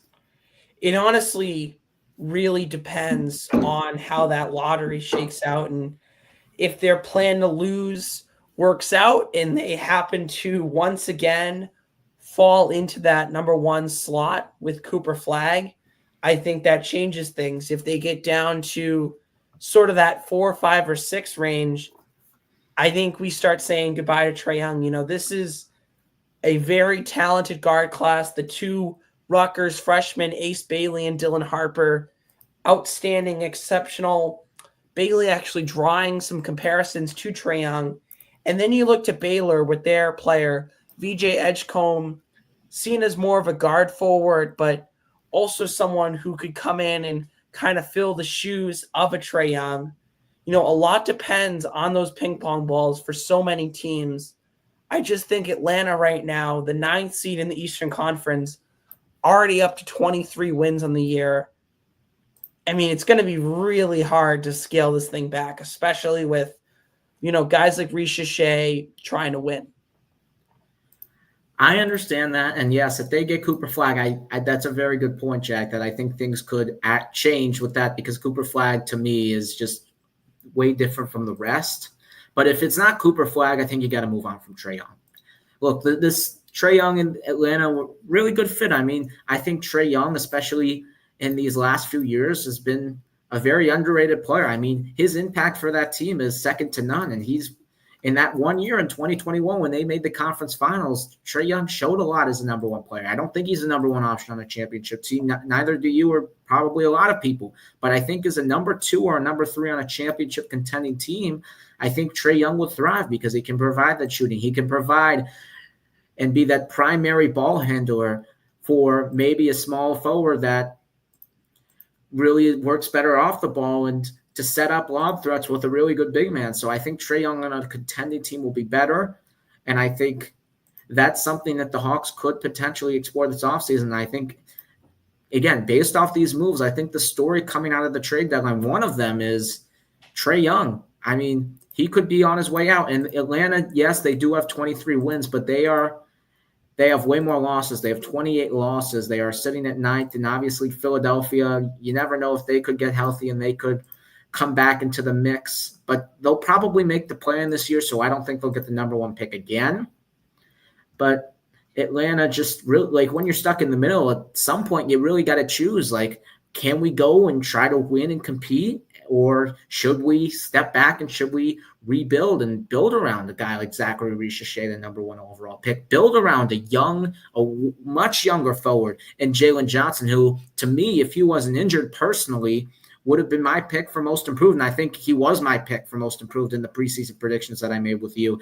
But of course, that's now done because he got injured. But he was looking like he was going to get that most improved player. So I think maybe drafting that point guard of the future, as you mentioned, Ace Bailey, Dylan Harper, drafting that guard of the future and building around Jalen Johnson and building around a young center and Nneka Okongwu and Zachary Reese just saying, see where you go from there, I think would be the better approach. And I think Trae Young's value to some teams could be very high, and you could get a lot back for him. And you have to recoup some assets because you gave a lot up to get DeJounte Murray years back. And you really need to start looking at these other teams and loading up on draft picks. We are just a half hour away from the trade deadline. Just 2 updates here. These are still trades being worked on, but there's a lot of traction, multiple sources. They're saying the Nikola Vucevic market, as we mentioned, his only possible destination to be moved is Golden State. And another trade, this could be a big one. If it works out, still a lot of pieces to get together. Cameron Johnson, San Antonio. Whoa. That could be big.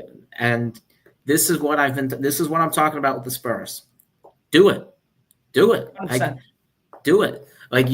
Get better. Get better. You have a young core of Fox, Cam Johnson, Victor Wembanyama. Obviously, you could get a star down the line. Get your team better. I mean, give up Keldon Johnson. Give up maybe a first-round pick. I wouldn't give up 2 first-round picks for Cam Johnson right now, especially at this last minute, because maybe the Nets won't trade him. But maybe if you're San Antonio, you're like, hey, there's 30 minutes left to trade him, and you don't really want him on your team right now. We're only going to give you 1 first. So maybe the Nets fold into the Spurs' hands, or any other team's hands for that matter, if they want Cameron Johnson right now, because I don't think the Nets really want him considering their direction and their state of the franchise and them trying to capture the flag and get the number 1 overall pick. So I think getting Cam Johnson right now might be a good idea.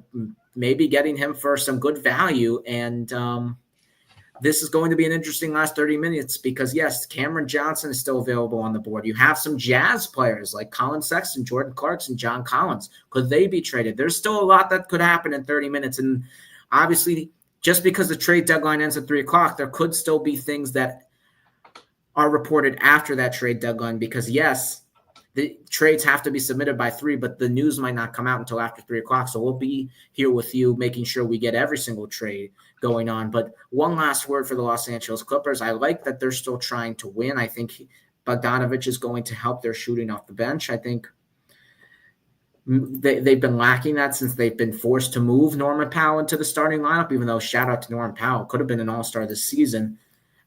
But moving him because of Paul George, and that bench now really empty with shooting, I think he will help. And the Clippers, you never know. They have Kawhi Leonard. They have James Harden. If they're healthy, you never know if they get a matchup like the Rockets or the Memphis Grizzlies. They could beat them, and they could make a run in the postseason. So, again, as I mentioned, the West is wide open. So getting players for these teams in that 6 through 10 range here could help them potentially upset one of those top 3 teams in the West in that first round. But one more trade here before we go to our next break. Late last night, the Toronto Raptors, for some reason, decided to trade for Brandon Ingram. And yes, I know Brandon Ingram has been on the trading market now for feels like years, yeah. Feels like years, to be quite honest.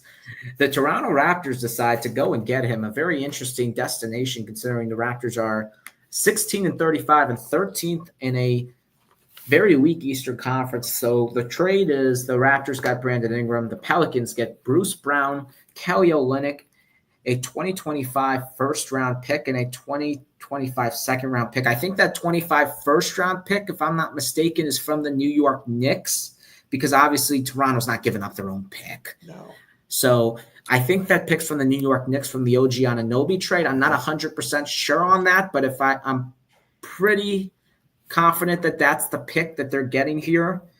But the Pelicans do get a first-round pick because Brandon Ingram is on an expiring contract, and they have been waiting for a while now to trade Brandon Ingram. He came from the Anthony Davis trade, and he actually made an all-star appearance. He had a pretty solid tenure in New Orleans, but in these last couple of years, he's been in and out of the lineup with injuries. He's been inconsistent on the court because of those injuries, and I think for the Pelicans, where they're at right now, last place in the Western Conference at 12-39, I think it's best to move on from Brandon Ingram and get some pieces, especially getting another first-round pick since you're going to lose them anyway in the offseason. Yeah, and obviously a good move from the Pelicans, getting rid of those UFA contracts, getting a pick, focusing on now making sure that Zion and McCollum stay happy. But this really, for the Raptors side, for me, makes it the most interesting. Like you said, not exactly contending for the title this year, 16-35, but their GM and their ownership, they get to turn their attention now to this high first round pick. Cooper Flag's out there, but now they can hone in on these guards. Who do they want? Do they want Bailey, the killer, the finisher, elite handles? Do they want Dylan Harper, the lights out 3-point shooter? Do they want VJ Edgecombe, a really combo package? Or do they want Trey Johnson, the 6'8 kind of Luka-esque player dominating at Texas right now? They've got Scotty Barnes. They've got Brandon Ingram. They've got Grady Dick. They've got so many interesting pieces, and they've got an exceptional first round pick to really make some noise starting next year.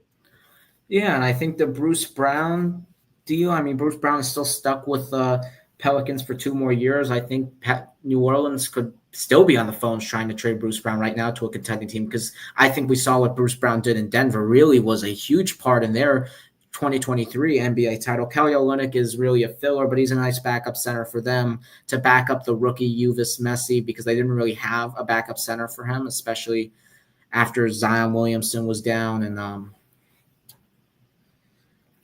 no, that wasn't a trade. It wasn't a trade. I saw a tweet. It was from Schefter. It wasn't from Shams. So anytime I'm looking at my phone, I hear the notification. I'm like, gotta look. But the Pelicans got out of something that was smart. They got assets. They did what they were supposed to do. When the Raptors here, I'm a little confused by this one for Toronto, because I thought if you're the Raptors, you're going to rebuild here, and you're 13th in the East, and you're looking at the standings right now, and they are 6 games back from the plan. I mean, they could obviously make a late season push, especially being at the bottom of the Eastern Conference, but they are 8 games, actually 9 games out of the 6 seed Miami Heat. So Toronto very behind in the standings, but you look at the starting lineup now: Manuel Quickley, RJ Barrett, Scotty Barnes, Brandon Ingram, and Jakob Poeltl. You look at that starting 5 and you say, wait, that's not that bad of a starting 5. So why do you think the Raptors decided to acquire Brandon Ingram? Is Simon Ujiri, the Raptors GM, just sick of losing, and they want to start winning again after trading OG Anunoby and Pascal Siakam? Yeah, this isn't to be good this year. This isn't anything about this year. This is about being ready to roll on October 12th or whenever that first day is of the year, being able to now say, hey, look, we're getting a guard. This is a exceptional guard class coming into the NBA, getting one of these extremely talented teenagers, along with the forward pair, having the forwards and guards off the bench to contend. Obviously, like you said, Emmanuel Quickley, he's talented as well. Having all those pieces ready to go next year, especially in an Eastern Conference where, you look at teams, Chicago and Atlanta, even Orlando, sort of stuck in the mud. Toronto repositioning and refocusing towards finding that point guard in the summer.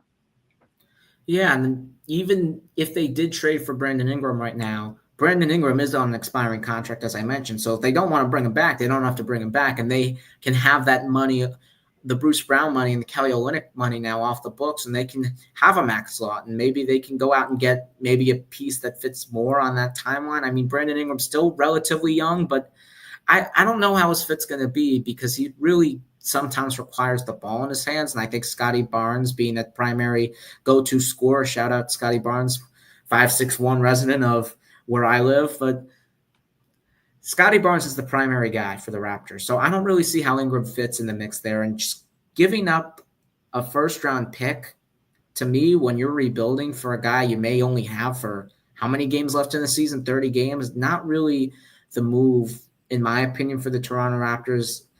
to me personally, I think the Raptors should have waited, maybe should have looked in the restricted free agency market. I think the perfect player for the Toronto Raptors this offseason that they should look at is Golden State Warriors forward Jonathan Kuminga, because I think in restricted free agency, especially with the Warriors just now paying Jimmy Butler, the Warriors being committed to him now for the next few years, it's going to be tough to re-sign Jonathan Kuminga. And I think a team like the Raptors, who are now is going to have all that money in free agency, could come and swoop in and get Jonathan Kuminga to really fit on that timeline. And I think Jonathan Kuminga having a bigger role on a team like the Toronto Raptors can really help him ascend. And I think he does have all-star potential. And I think a team like the Toronto Raptors, who they do have a really good culture. I'm not a huge fan of the coach, Darko Rajalovich, but I think Usai Mujiri really has a set culture there in Toronto. And I think that getting a guy like Kuminga could help out. There was a trade, but we'll get into it in a second. It's a little bit of a tinier trade. It's not a big trade, so don't get too excited on it. It's not even as big as the Bogdanovich trade.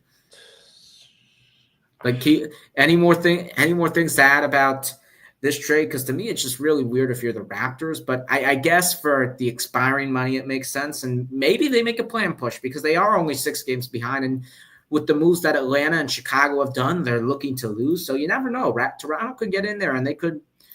You never know. You never know. I think this is a 2-month audition here. They got him at, I would say, pretty good value for Brandon Ingram, as a very good player. If he fits in the system, if he looks like a guy who they want to continue with in the future, great, they'll hand him a big contract. If not, they'll let him walk. Some of those later kind of first-round picks, GMs, they kind of throw them around a lot, and this is one of those cases right now. Can't really find any true stars unless you've got some of that Pat Riley supervision. So I think it's a two-month tryout. If it worked, great. If not, no worries. They'll tell Ingram to good luck to you in free agency.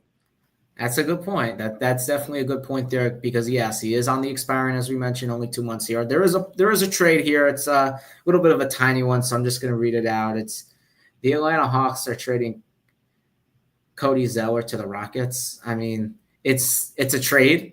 I mean, we got a trade, but Cody Zeller probably going to be the third string center with the Houston Rockets. I'm pretty certain on that because, yes, they still have Steven Adams, so he'll be the third center there. I mean, Cody Zeller, he played on the Heat when they had their playoff run in 2023. It was the backup center there. I have thoughts about that, but we're not going to get into Cody Zeller conversations on our trade deadline special.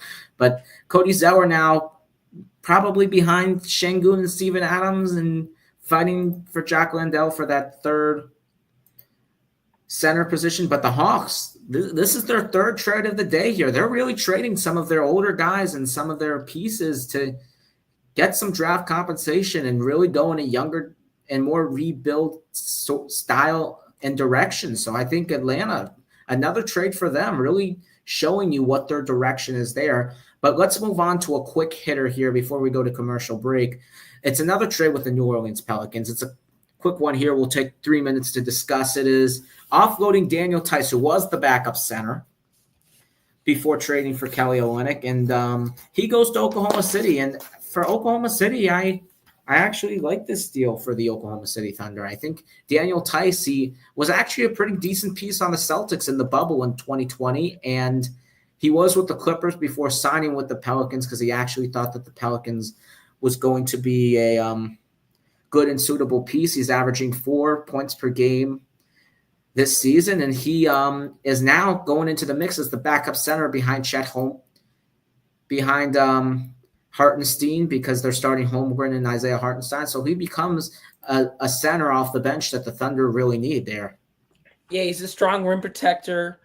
They only had to give up, what was it, a second-round pick or 2 second-round picks, I believe? Yeah, actually, they gave up nothing. It was Tice and the Thunder getting draft compensation because I think Tice, I think he has a 2-year contract, so I guess the Pelicans didn't want to pay him for 2 years. So the Thunder get actually more draft compensation, and it becomes their backup center. So I think the Thunder making a move like this, just getting a little bit better here. It's not really a big move, but it's just some moves in the margin to really help that roster, because I think one of the problems was last year in that Mavericks series, notably when they lost in 6 games, especially when Chet Holmgren was out of the lineup, was the rebounding, was that defense, that interior defense. And now I think they've really solved that problem now with getting Isaiah Hartenstein in the offseason and now getting Daniel Gafford.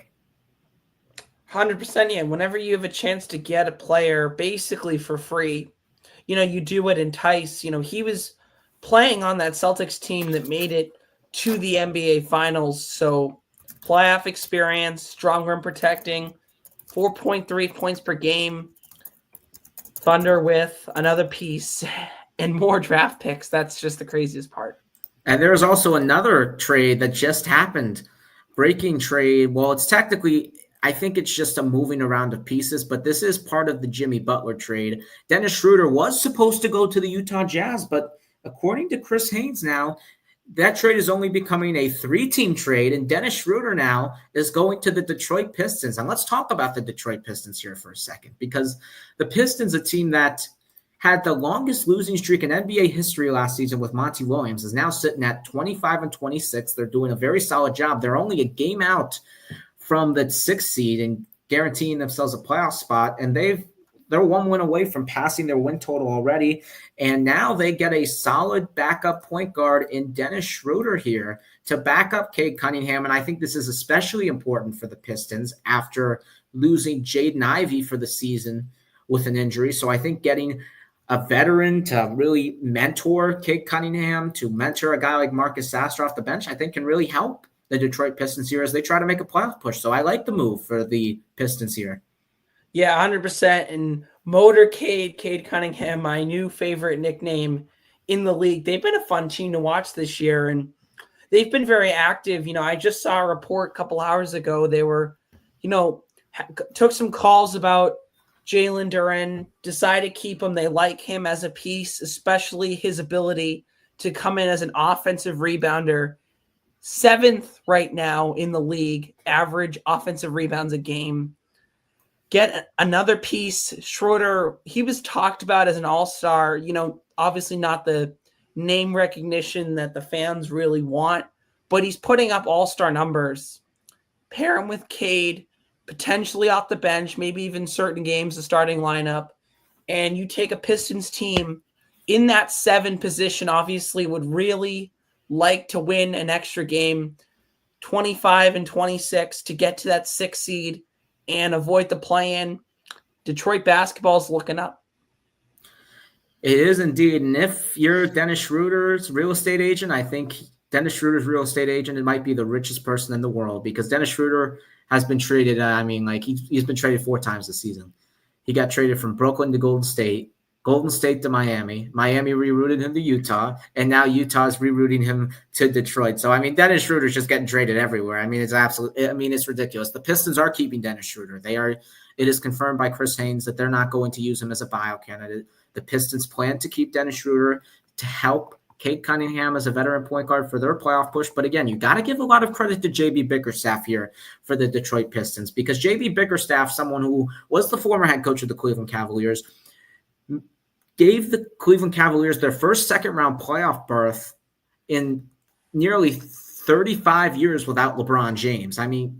He really fixed that franchise and really found a way to play 2 big men together in the modern NBA. I'm not saying Kenny Atkinson isn't doing a good job or even a better job than J.B. Bickerstaff, but J.B. Bickerstaff came in with this team that lost 28 games in a row last season, only won 14 games in total, and they are 1 win away from already passing their season win total. And to me, one of my best bets of the year was betting the Detroit Pistons over, because I'm like, they got Tobias Harris, who I thought was a great acquisition, getting Malik Beasley, Tim Hardaway Jr., veterans that can help these young guys out. I think it's really important that some rebuilding teams look at a team like the Pistons, getting veteran players like those 3, and now Dennis Schroeder added to the fold, to help the young guys, to mentor the young guys, to compete and really thrive as the Detroit Pistons go into this next era, next phase of this rebuild of not only just hoping to develop guys, but actually making a push to make the postseason. So I do really like the trade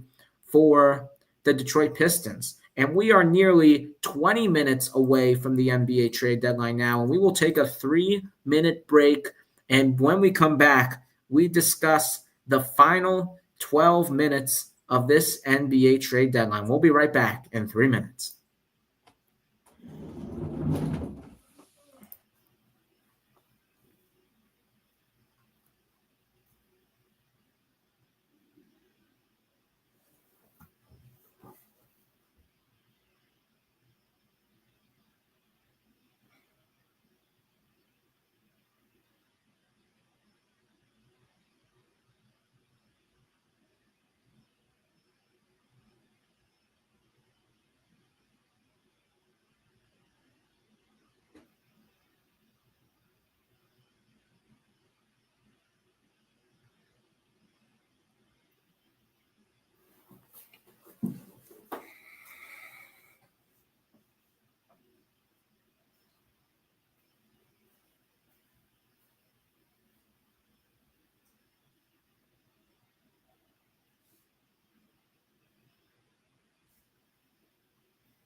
And welcome back as we have less than 10 minutes remaining to the 2025 NBA trade deadline. And we have breaking news, actually.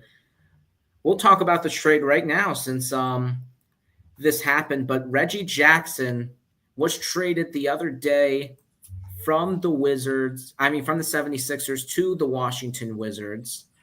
And what do the Washington Wizards do with Reggie Jackson? They decide to waive Reggie Jackson. They cut him, according to Chris Haynes. So now Reggie Jackson becomes one of those coveted pieces in the NBA buyout market that is going to happen following this trade deadline. You could even see Chris Middleton in that buyout market.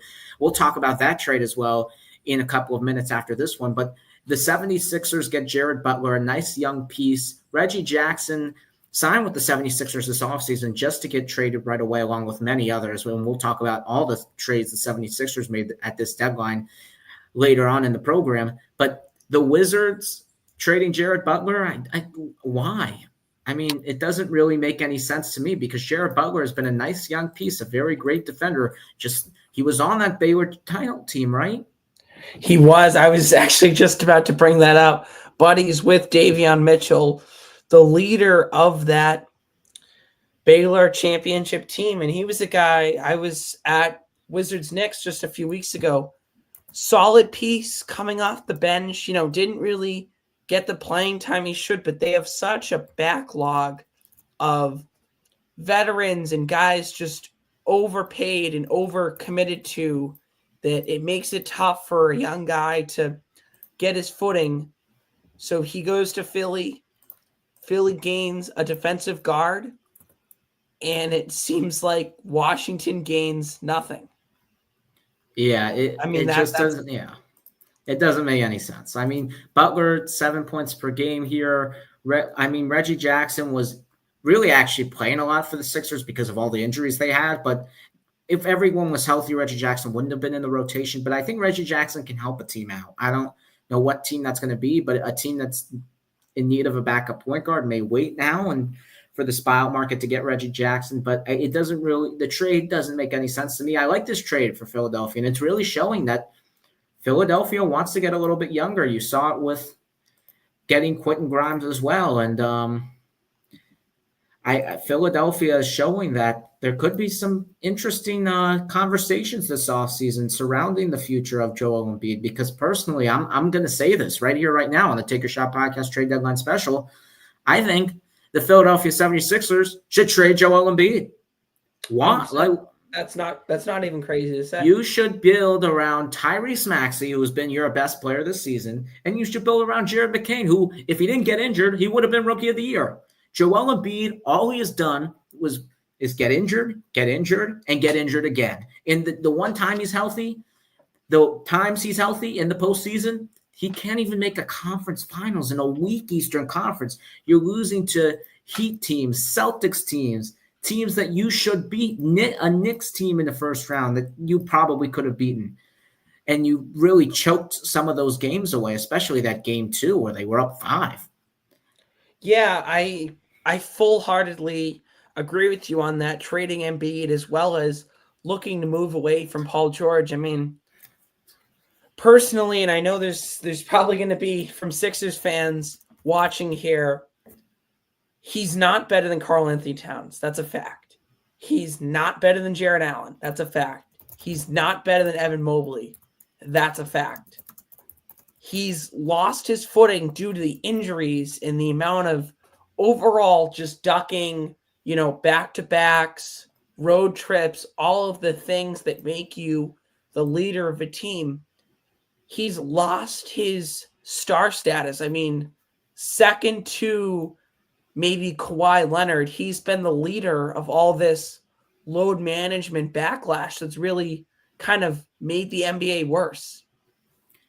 And we have breaking news. There's another trade that the Washington Wizards actually just made right now. The Memphis Grizzlies are trading Marcus Smart to the Washington Wizards in a multi-team trade that sends 2 second-round picks to the Memphis Grizzlies. That is, according to Shams Charania, literally 4 minutes before the deadline. So Marcus Smart, who really hasn't played a lot for the Memphis Grizzlies this year, has been injured in and out of the lineup, was supposed to be the backup point guard. There's also another trade that just happened, but we'll get into it in a second. Not a big one, but the trades are coming right now. Everyone's procrastinating, doing it at the last second. But we'll talk about this trade right now. Marcus Smart going to the Washington Wizards. Okay. Memphis wanted flexibility, and you look at Memphis's guards, and you look at Jalen Wells, you look at Desmond Bane, you look at Scottie Pippen Jr. They've all played well. So if you're Memphis, why do you need Marcus Smart? You might as well trade him. You might as well create some cap flexibility for the future. And this Memphis team is looking bright and very young.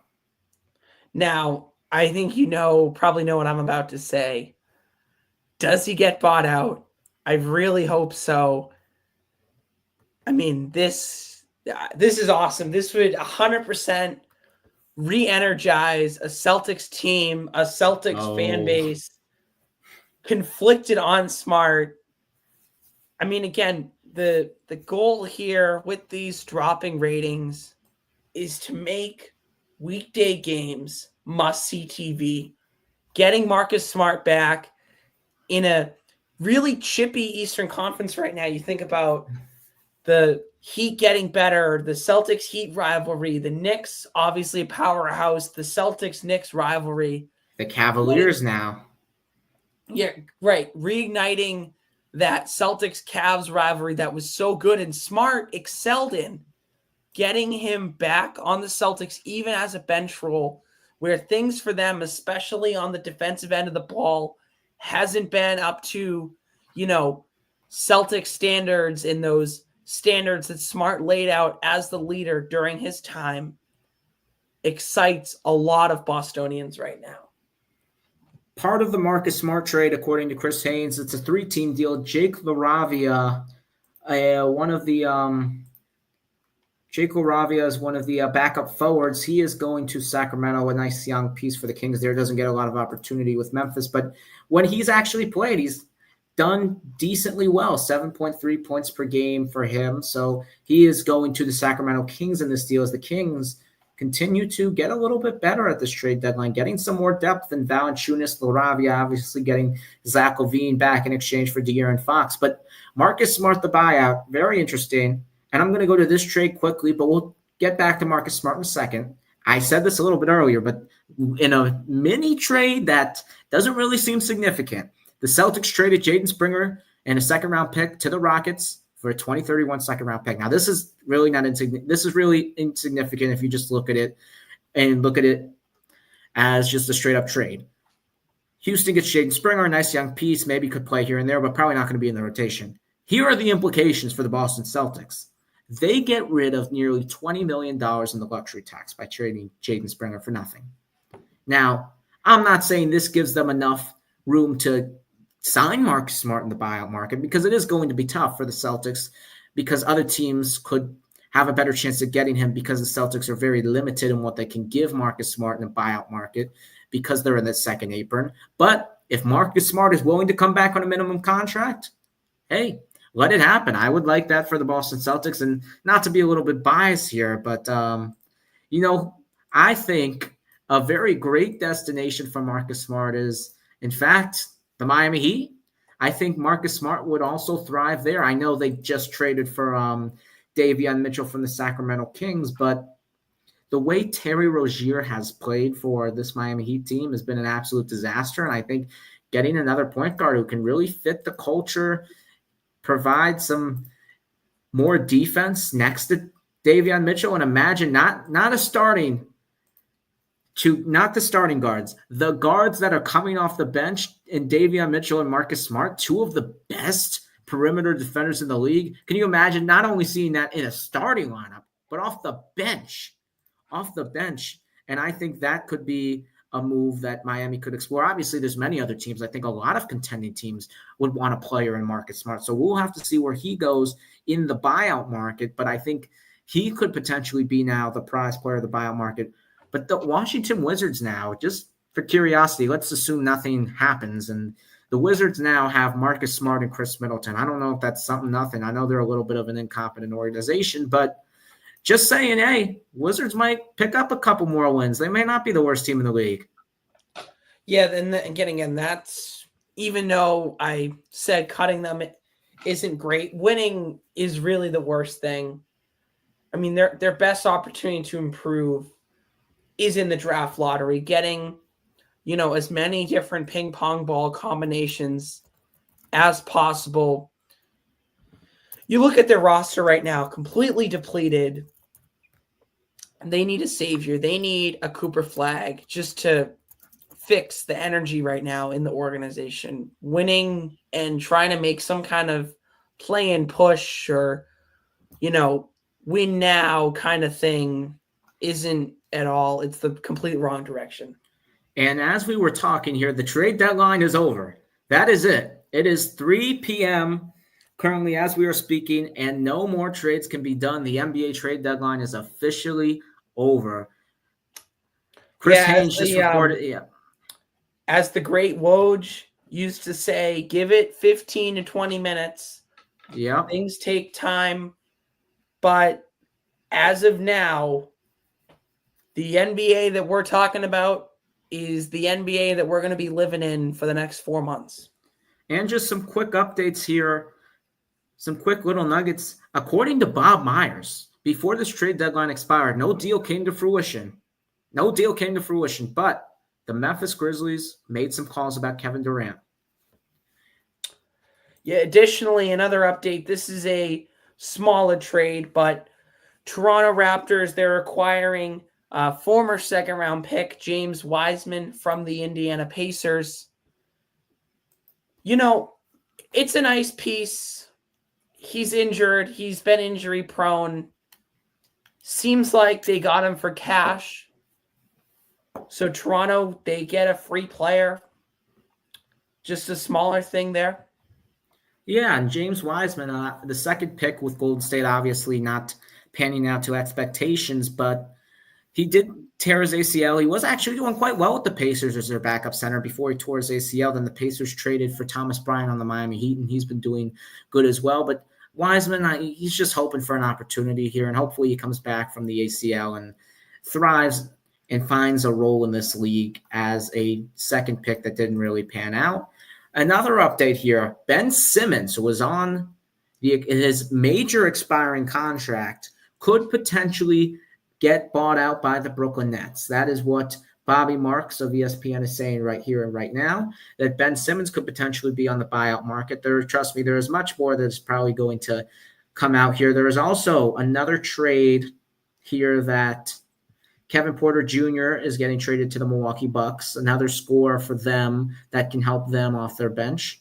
And the buyout market is going to be fascinating, but we've got some more trades to get into here. I mean, there's been so much action. We're almost 2 hours in, and we still haven't talked about everything that's happened so far in this trade deadline special. And let's talk and continue to talk about the Washington Wizards, as they made a trade a couple of days ago, a swap, in fact, with the Milwaukee Bucks. The Milwaukee Bucks traded Chris Middleton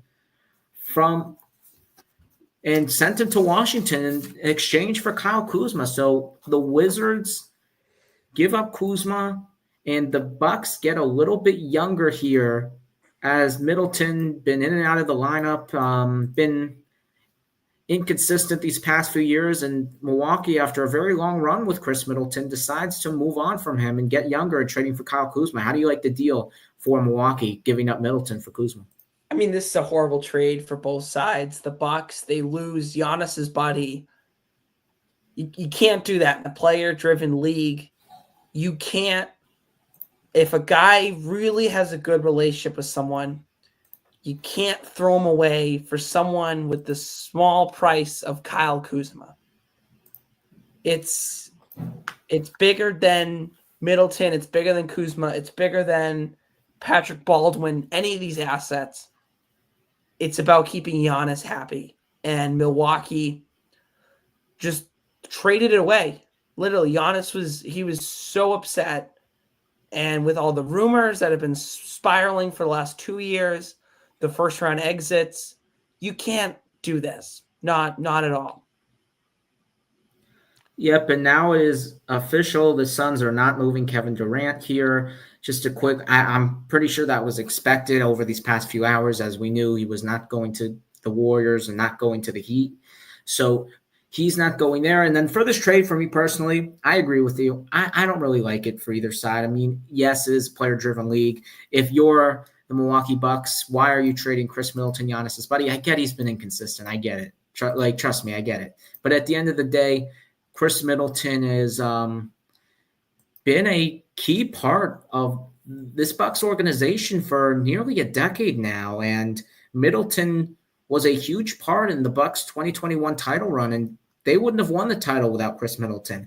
Very go-to scorer in the playoffs. When Giannis was struggling, Chris Middleton was his sidekick. He was the Robin to Giannis's Batman. He really was good for that Bucks team, and now Middleton goes to Washington. They get Kyle Kuzma, and I think part of this is, I got to give a shout out because I know this agent personally, and his client, AJ Green of the Milwaukee Bucks, has really come to emergence for them. And I think part of the reason why they decided to ultimately pull off this trade is because of the emergence of AJ Green and him absolutely shooting lights out. And honestly, you can make the argument that he has been playing better than Chris Middleton this season. So I think AJ Green and Andre Jackson Jr., those guys have really made up the production for Chris Middleton. So I don't think it's as big of a deal as letting him go, but I don't understand the move of getting Kyle Kuzma. I don't know what the big game changer move about him is. I mean, he's been very inconsistent this season. Yeah, and then, I like the AJ Green, obviously, and some of the pieces they got back, but there's nothing else to be said other than on unbelievable from Milwaukee. This was such a head scratcher.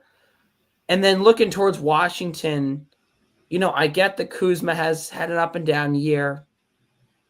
They get older. They get worse. It's so mind-boggling. And I know we're going to talk about this a little bit later with the Lakers and the Mavs with that big trade, but just so many head scratchers from these GMs. Yeah, and Kyle Kuzma, 15 points per game, 6 rebounds per game, and he's shooting a horrific 28% from three. That is not good in NBA terms. No. And the Bucks, according to multiple sources, think that they can play faster with Kyle Kuzma, that he can help in the transition. And I don't really agree with that. And No. I will give Kuzma this. When he was with the Lakers in a similar situation where he was the number 3, number 4 guy, he excelled in that role. I mean, he was a good part in the Lakers' 2020 title run, so I'll give him that. But the question is, after being in Washington, after being a guy who's really demanded the ball and really shifting his game to be that number 1 or number 2 option on a team, can he really go back to that role that he was with the Lakers? It's going to be a tough adjustment for Kyle Kuzma. I don't think so that he can adjust back. I mean, obviously, anything's on the table. I mean, Kuzma could be a great fit with the Bucks, but the Bucks sitting at 5th in the East, it really is looking like it's going to be a rematch with the Indiana Pacers in the first round. The way the Eastern Conference is set up here, like the Knicks, a little bit separated from the Bucks and Pacers, and the Bucks and Pacers are a decent amount ahead of the Miami Heat. So it really looks like we're on that crash course, and that winner will play Cleveland in the second round. Looks pretty inevitable. So we'll see if Kyle Kuzma can help on defense guarding a guy like Pascal Siakam or guarding a Aaron Nesmith, or for a Cleveland series guarding now a DeAndre Hunter or a Evan Mobley, because Kyle Kuzma does have size as a power forward, so he does help them a little bit more with rebounding, a little bit more strength on the inside. So I think that's the one aspect he helps there. So the question is, can he take advantage of his opportunity with the Bucks here and going now from a incompetent organization in the Wizards to a team that has a shot in the East in the Milwaukee Bucks? Yeah, I think it's going to take time. Anything's obviously possible, but just to get the fit right with 2 months to go before the playoffs and in a competitive Eastern Conference, you look at Miami, they got better. Cleveland, they definitely got better. Boston, we'll see about the buyout market, but it sounds like, just from the way some of these tweets are coming in on my phone, they're looking to get better. If we have sad Giannis and upset Giannis about his buddy being gone, it's going to be really hard for this team to mesh and come together for April. Yep, and now we'll talk about this a little bit after, but there has been a report about someone's future with a specific team that we already brought up. But again, going to this trade, Chris Middleton here. There's been reports that say Washington wants to keep him, but if you're Washington, why not just cut him? Like, why do you need Chris Middleton, to be quite honest? I mean, you got a pick swap. I mean, you got you got a first for actually, they got a pick swap. So why not just cut Chris Middleton and because you don't really need him. And I think having Chris Middleton and Marcus Smart is a little bit weird. So I don't know if the Wizards are going to cut him both. I don't know if the Wizards are going to try and win some basketball games. Like the whole fit with Poole, Marcus Smart, Chris Middleton, it's just, I mean, are they trying to win? It doesn't make any sense why they would. This has to be right now. If you're Washington, you say, look, cut him, get Alex Sarr, Bub Carrington, and Bilal Coulibaly every possession, every shot possible. Find out if they are franchise players, and if they're not, then you got to reset. But if they are, then keep them and use them as assets in franchise cornerstones. You don't gain anything from winning 10 games with Chris Middleton down the stretch to ruin your draft position. The best way Washington can finish out this joke of a season is to try to get some narrow vision and get some closure with some of their young pieces. Yeah, like it's just interesting because they have all these veterans now. They have Middleton, Smart. Don't forget they have Malcolm Brogdon still off the bench. So it's just maybe they're just waiting until the offseason now. And maybe I think Washington's approach should be right now. Let's play these guys. Let's play these veterans. And let's maximize them. I'm not saying play them a lot over the young guys. Like I still believe that they should still, like you said, give Koulibaly, give Alex Sarr, give Bub Carrington the touches. I agree with you there. But I think what Washington may try to do here with these veterans is play them a little bit, get their value up, and see if you can get some draft picks in this very highly talented class in the offseason. So I agree with you. Play the young guys, but maybe play some of these veterans, raise their value a little bit, because if you're not going to cut them, what else can you do? So raise the value. Maybe you can sneak in another lottery pick in this very loaded draft class. So I think for the rest of the season, that should be the approach if you're the Washington Wizards. I hear you on that.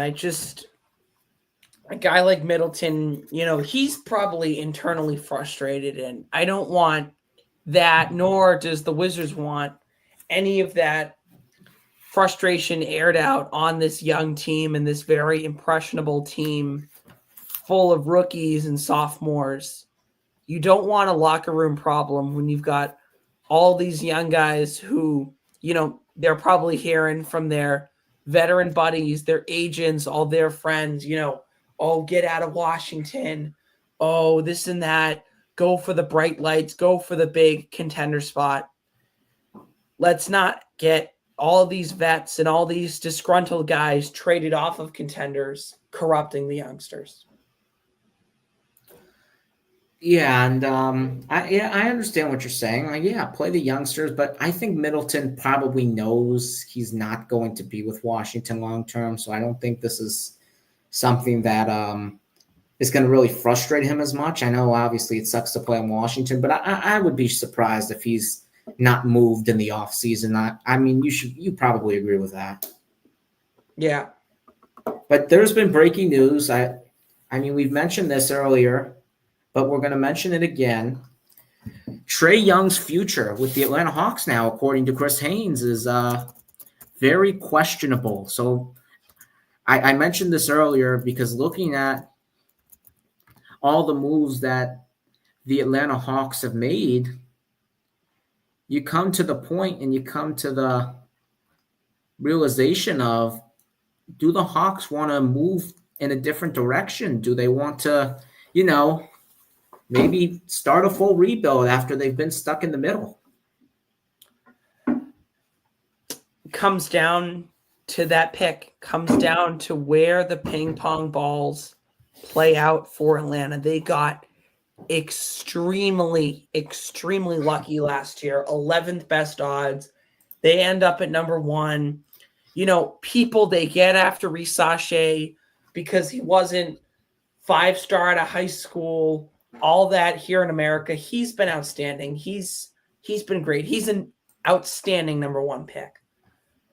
But it comes again, if they make the play-in and spin out like they have in prior years, you look to move off Trae Young.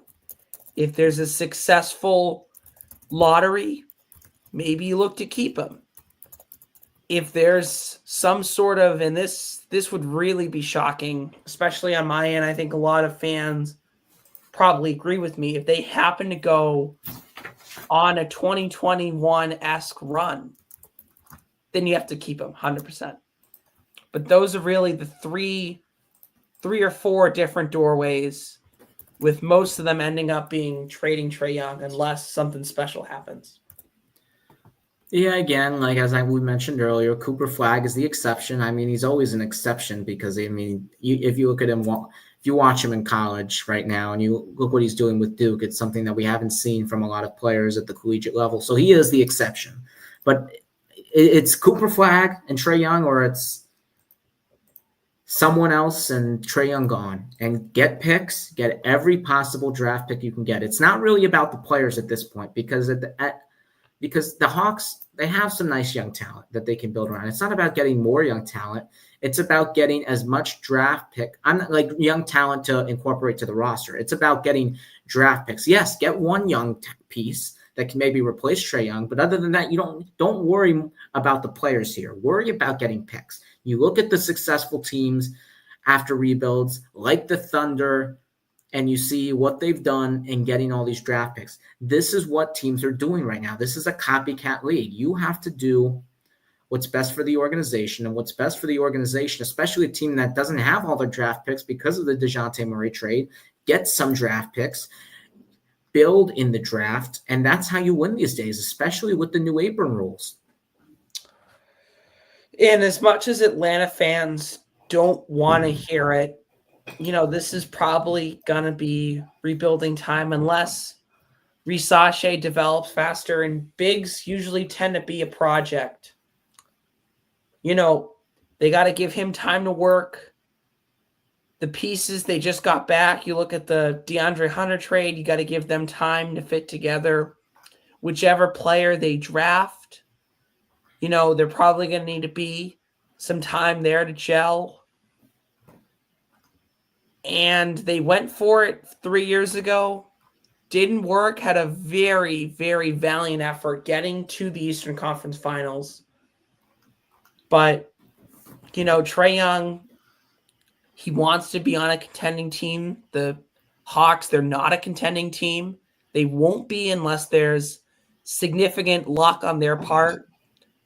And I think this is probably the last 6 to 8 weeks of Trae Young in ATL. Also, news on the Marcus Smart trade. We have more details revealed about this 3-team trade.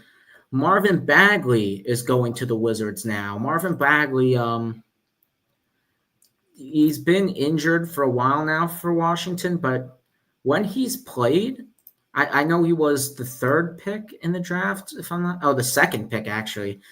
Yeah, in front of Luka Sacramento. Doncic. Yeah, 2nd pick in the 2018 draft. But when Bagley has played and he's been on the court, he hasn't been bad for this Washington Wizards team, for the Detroit Pistons after he got traded there from Sacramento. He hasn't – obviously he's been a bust for where he was drafted, but the point I'm trying to make is he hasn't been that bad. So I think Memphis here – getting a backup big behind Zach Edey, having that insurance policy just in case anything happens, I think is beneficial for Memphis here. And, I think that's a trade to get out of a big contract in Marcus Smart, and you get a solid quality backup big that when he gets healthy, you can incorporate into the lineup to make a playoff push. Obviously, he's not that big of a game changer, but anything helps when you're trying to contend in a very tight Western Conference. Yeah, you want to add pieces, and like you said, anything helps. Any player helps, especially for so little. One thing I do want to point to, Johnny Davis, I'm seeing he was moved as well. He was an outstanding guard during his time in college. Hasn't really translated well in the NBA. Is he going to the Kings? Still flipping through that, actually, I believe. Yeah, he's going to the Kings. Because, it was this trade was a 3-team trade. It was Washington, it was Memphis, and it was Sacramento. Jaden LaRavia from Memphis goes to Sacramento. Marcus Smart goes to Washington, and Marvin Bagley goes to Memphis, and Johnny Davis goes to Sacramento. So Sacramento, did they give up anyone? Excuse me, actually, Davis, he's actually heading to Memphis now. Okay, he's heading to Memphis. Okay. Yeah, I was like, Sacramento can't do that. Cash to Sacramento. Okay. So Sacramento. Davis to Memphis. Okay. So it's Davis to Memphis. Davis and Marvin Bagley to Memphis. Jake LaRavia to Sacramento, and Marcus Smart to Washington. Okay. There we go. And they get some cash for that buyout market. Yes, cash. We love cash. Who doesn't love cash? Wait, no. Not cash. Who doesn't love cash? Cash considerations, not cash. Cash considerations. I Yeah, mean, I think that's the best trade asset in the market right there. well, Cash considerations. this is a Grizzlies team now. You see, you look up, you move off Marcus Smart, you bring in Davis, and Davis, he struggled a lot in the NBA. Let's not beat around the bush, but he He can was shoot great the with ball. Wisconsin. He was, and he can shoot the ball at a high level. He's done that in the NBA. They move off Smart. They bring in Davis. They have a lot of great defensive pieces, especially, you look at a guy like Desmond Bane, you look at a guy like Zach Edey. Their deep has been great. I saw a stat, I don't know if it's held, they were the sixth best defensive team in the NBA. All the stats compiled. They need more offense. They're going to need to score a high amount of points, especially to keep up now with this Lakers team with Luka, which I'm sure we're getting to soon. Oh, also Colby Jones and Alex Lynn from the Sacramento Kings are going to the Wizards. Yeah, it didn't really make any sense at first because I was like, They're all how trickling is? in. Yep. Yeah, they're all trickling in. So it's a lot of players getting moved around here. But yeah, Sacramento gets Jake LaRavia for Colby Jones and Alex Len. And Sacramento doesn't need Alex Len anymore, as we mentioned. He was the backup center there, but now that they traded for Jonas Valanciunas, they didn't really need Alex Len. One more little quick tidbit here before we move on. Tonight, if you're having a great time watching the NBA trade deadline unfold, you can watch some more players move as the NBA's All-Star Draft. Watch the TNT. Those heads pick their rosters for next Sunday's showdown. 3 teams this year. That should be exciting. Yes, and we really need to motivate these guys to actually have some fun and actually play hard in the All-Star game. Last commercial here. We'll be back for the final 40 to 45 minutes of our stream here of the trade deadline special, where we will get, I know you've gotten my reaction, but we'll get Jack's reaction to the blockbuster trade of the century. Plus, another move the Lakers did was a little that helped their acquisition in the blockbuster trade of the century. That's all coming up and more, and we'll discuss the biggest winners and the losers of this year's trade deadline. We'll be back in 3 minutes to finish things up here.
And welcome back as we hit our final stretch. So, Jack. Oh, your mic's off. Your mic's off. Okay. So, I did 2 podcasts on this trade because it was so big. And I'll tell you my story of how I found out this trade on my phone and how, obviously, just like everyone else, I thought Shams was hacked. But so about to go to bed at like 12:20, right? I'm like a little bit tired, but then for some reason I have to go to the bathroom. But like I was literally falling asleep and then I had to go to the bathroom. So when I come out of the bathroom, I go on my phone, I see the tweet, I'm like, what the I'm like, this you gotta be hacked. I'm like, there's no way. Like I'm like, there's no shot this just happened. And then he confirms it, it gets posted. I'm like, holy you know what the curse word is. Mm-hmm. And then I did a live podcast here for an hour, like from like 1:30 to 2:30, because I mean, this trade was to me the craziest trade in NBA history, the most shocking trade in NBA history. How do you feel about this blockbuster of the century? So I'll give you my little story first, and then I'll go into my thoughts. So I, of course, known for staying up late watching games. I decide, Syracuse, they were playing Cal that night, comfortable lead. I was saying, why not go to bed early, get some shut eye, get ready for a Sunday. And of course, the entire league gets traded that night. I miss the Luka and AD trade. I open my phone.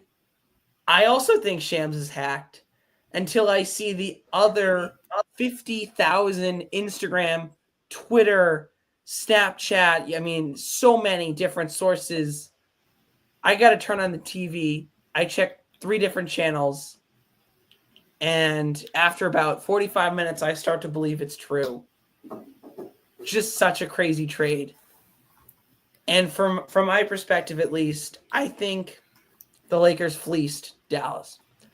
I love Max Christie. I love Anthony Davis. I think they're really good players. But it's not equivalent at all to a generational talent, to a franchise cornerstone. You think of the guys, Luka, Jokic, Wembanyama. Those are really the only 3 generational players right now, the untouchable, unmovable, unthinkable to trade. I mean, this is a cardinal sin on Dallas's part. I heard what they said about the weight, the conditioning, the drive. I really didn't see it. He hopped off the bus or the plane, was at practice. He looked very much normal. Just a really tough situation for Dallas coming off of an NBA Finals to almost overload their big spot, especially with how good Derek Lively's been playing and LA wins big. Just as a reminder, the trade, the Lakers got Luka Doncic, Maxi Kleber, Markieff Morris, and the Mavericks got Anthony Davis, Max Christie, and a 2029 Los Angeles Lakers first-round pick. The Jazz also got Jalen Hood-Schifino and 2 second-round picks. And to me, if you're the Dallas Mavericks, if you're trading Luka Doncic is one thing. Trading Luka Doncic for Anthony Davis is another thing. But let's not even get into that yet. If you're trading with the Lakers and only the Lakers for Anthony Davis, why aren't you getting both first-round picks? Why aren't you getting every pick swap in the world? Why aren't you getting Austin Reeves either in this deal? Why aren't you trying to get Dalton Kennett in this deal? Why aren't you asking for the house? This is Luka Doncic. He is a top 3 player. He is 25 years old. I said the stat on my podcast last weekend, but did you know there's only 5 NBA players currently who have made the All-NBA team, first team, 5 or more times? You know who the 5 are? He is one of them. But you know what the other 4 have in common? And LeBron James, Giannis, James Harden, and Kevin Durant? They're all over 30. Luka Doncic is 25. Yeah. And Dallas decided to give that up and to give him up to the Lakers, and you don't even get the house from the Lakers. And that was important for the Lakers because, as we will talk about in about 10 to 15 minutes, the Lakers, with the assets they didn't have to give up, made another big trade. But to me, it's unbelievable how you don't even get the house for Luka Doncic. He is a generational player. If you're starting a franchise right now, he's probably number 3. Yeah, Reeves is very good. I would have began to see it if they got one or both of Dalton Knecht and Austin Reeves. It seems like from some of the reports I saw, this trade was really brought onto LA by Dallas, and that Dallas didn't ask enough, didn't push hard enough from the sources and the information that I've gathered. I mean, it said that Rob Pelinka didn't even believe that a trade like this would be possible. Thought it was a prank that he was calling about a Luka Doncic trade, and that's how a lot of NBA fans feel, and a lot of Mavericks fans. They obviously saw them holding that funeral outside of the American Airlines Center. I mean, it's a head scratcher for the ages. I've gotten a report right here, right now, from the Miami Heat that they may not be done here. There may be another move in the works here because the Miami Heat, I know this because my boss is a Heat reporter. He has told me that usually the Miami Heat organization has told the Heat when they are Heat reporters, when they are done making trades. And it usually happens quickly after 3 o'clock, but it is 3:36. And the Heat have not told reporters to stop looking out for sources. So Miami could be making a last-second trade here that has not been reported yet. I mean, I know Dennis Schroeder got moved in that Pistons deal, and that was a little bit moving around with that Butler trade. But I don't know if Miami got involved with that. I don't know if Miami made another deal. But the reporters haven't told Miami Miami hasn't told reporters to stop reporting. That is what I am getting right here. So Miami may not be done making moves. That is breaking news. There may be one more move left. I mean, that would be crazy. Nobody's ever seen a trade over 30 minutes after, and that would be the perfect finish to what's been I would say top best in the NBA for sure, but I would say in all of sports, a top 3 deadline, at least of my generation.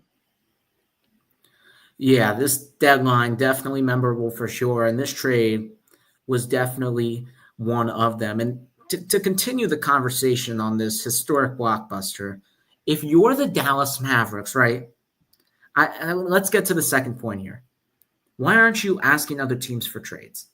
Why aren't you looking at other options other than the Lakers? Why the Lakers? I get Anthony Davis is Anthony Davis, but your points about Luka Doncic not being conditioned, not being overweight, not being able to stay on the court, and you trade for Anthony Davis, one of the most fragile players in the league. I mean, it makes no sense. If that's your star player, go ahead, Jack.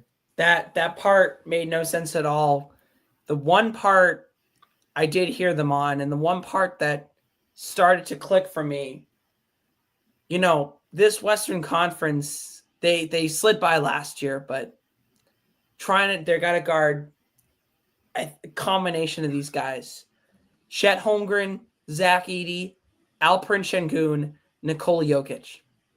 Derek Lively's not getting that done. He's not going to be able to contain those guys. And they needed a big, and they needed a good big. I don't see the upgrade. Obviously, there's an upgrade, but I don't see the gap between. You don't see that Anthony this Davis move's going to move the needle for Dallas. I don't see the difference between Anthony Davis and a guy like Walker Kessler. And now I'm very high on him personally. I loved watching him at Auburn. but I don't see the gap that warrants trading a guy like Luka. Trade all the first you want. Trade, any of those littler pieces, but you just can't give up a Luka. And here's my second point. Here's the next point.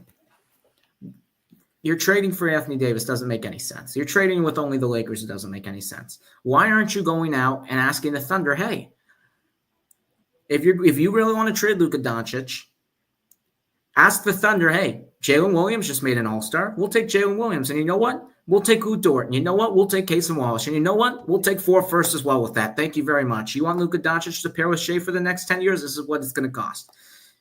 And they didn't do that. They didn't go to the Spurs and say, give me all your young players. They didn't go to any team except the Lakers, which is what perplexes me because I feel like they could have gotten – I think the Thunder would have strongly considered that package. 100%. To pair Luka with Shea, with Chet for 10 to 15 years, you got to consider that. And considering all the picks they had is 4 firsts for a generational player, that big of a deal, I would have considered that if I was the Oklahoma City Thunder. Especially from as far as the picks are concerned. People had questions about the Lakers' future post LeBron, but you just gave them their future. You literally just gave them, I would say, a top 8 finish every year for the next 6 years easily. I don't think that's a outrageous thing to say. Luka Doncic, with any sort of help and the financial buy-in, which the Lakers are going to deliver on year after year, can easily get the Lakers top 8 no matter who's on the roster. Yeah, and you just brought me to my last point here. Luka Doncic now has essentially set up the Lakers' future for the next 10 to 12 to 15 years. While the Mavericks now, by trading Luka Doncic, have to win right now. You have Anthony Davis, you have Kyrie Irving, you have to win now. I mean, there's another trade that the Mavericks did make with getting Caleb Martin, and we'll talk about that one after we talk about another trade the Lakers made. But Dallas, you have no choice but to win now. Anthony Davis is 31. Kyrie Irving is 32. You have to go and win now. And instead, that the Lakers now get what you had, which was 10 to 15 years to win. Because it's with Luka Doncic, it's okay to not win with one iteration of a team because you've got 10 more years to build another team around him. Most teams don't have the opportunity to have that. They usually have one shot at winning it. They have one version of a roster, and that's it. Then you got to go rebuild or you got to reload. Luka Doncic sets you up for the next 10 to 15 years, and this is the thing now with this trade. If the Mavericks win, okay, Nico Harrison, we're sorry. But if they don't in the next 3 to 4 years, and the Lakers just win one in the next 15 years with Luka Doncic, it will be the worst trade in NBA history. I said it. If the Lakers get one with Luka Doncic at any point in time, next 10 to 15 years, and the Mavericks don't win one with this roster in the next 3 to 4 years, it will be the worst trade of all time. And I don't see how the Mavericks can say that they're better than the Oklahoma City Thunder. Yes, there's the case they could be the second best team in the Western Conference, but at the same point, you're sitting at the play-in tournament right now. You've got to win some games. The Warriors just got better. The Kings are rebooting. The San Antonio Spurs are coming behind you. The Phoenix Suns could always figure things out. Minnesota is getting back to where they were last season. Like the teams that are in Dallas's area are only getting better. So this is a tough path for the Dallas Mavericks.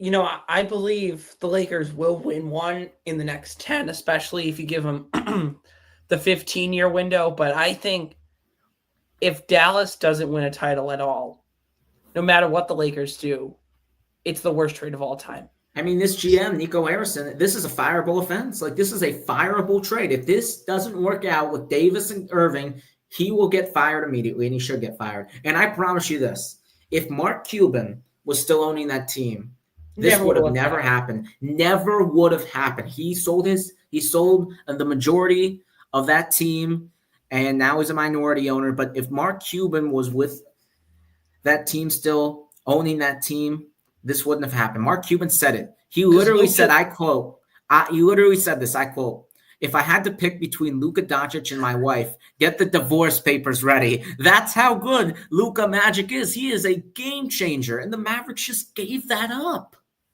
Especially for a new ownership group trying to make the value as high as possible. Winning a title and the money that comes with that, and then there's having Luka and having that, the brand, the player, the primetime games, that's going to all go away in 3 years once AD and Kyrie are both retired. And if they win a title, that's awesome. But the Lakers have just reopened their window as a dominant franchise, as a competitive team. You know what they always try to do? They retire Kobe, they move to LeBron, they move off LeBron, they get Luka. They keep having these talents to keep themselves relevant, and which is why, the Dallases of the world, they take back seats. Yeah. I mean, you're exactly right. And I want to go to the Lakers perspective here now, because the Lakers personally, with this fit of LeBron James and Luka Doncic, how do you view this fit? Because I think it's going to be a little bit of a weird adjustment at first, because they both require the ball in their hands. They're both similar. They're both tall point guards. They're both 3-level scorers. They both can create for their team. So it'll be curious to see which one comes off the ball, which one's the primary point guard. Are they both splitting that role of being off the ball and being the primary point guard? Is one of them taking full control of that role? What do you think about that dynamic and the fit with LeBron James and Luka Doncic for how long they have together in Los Angeles?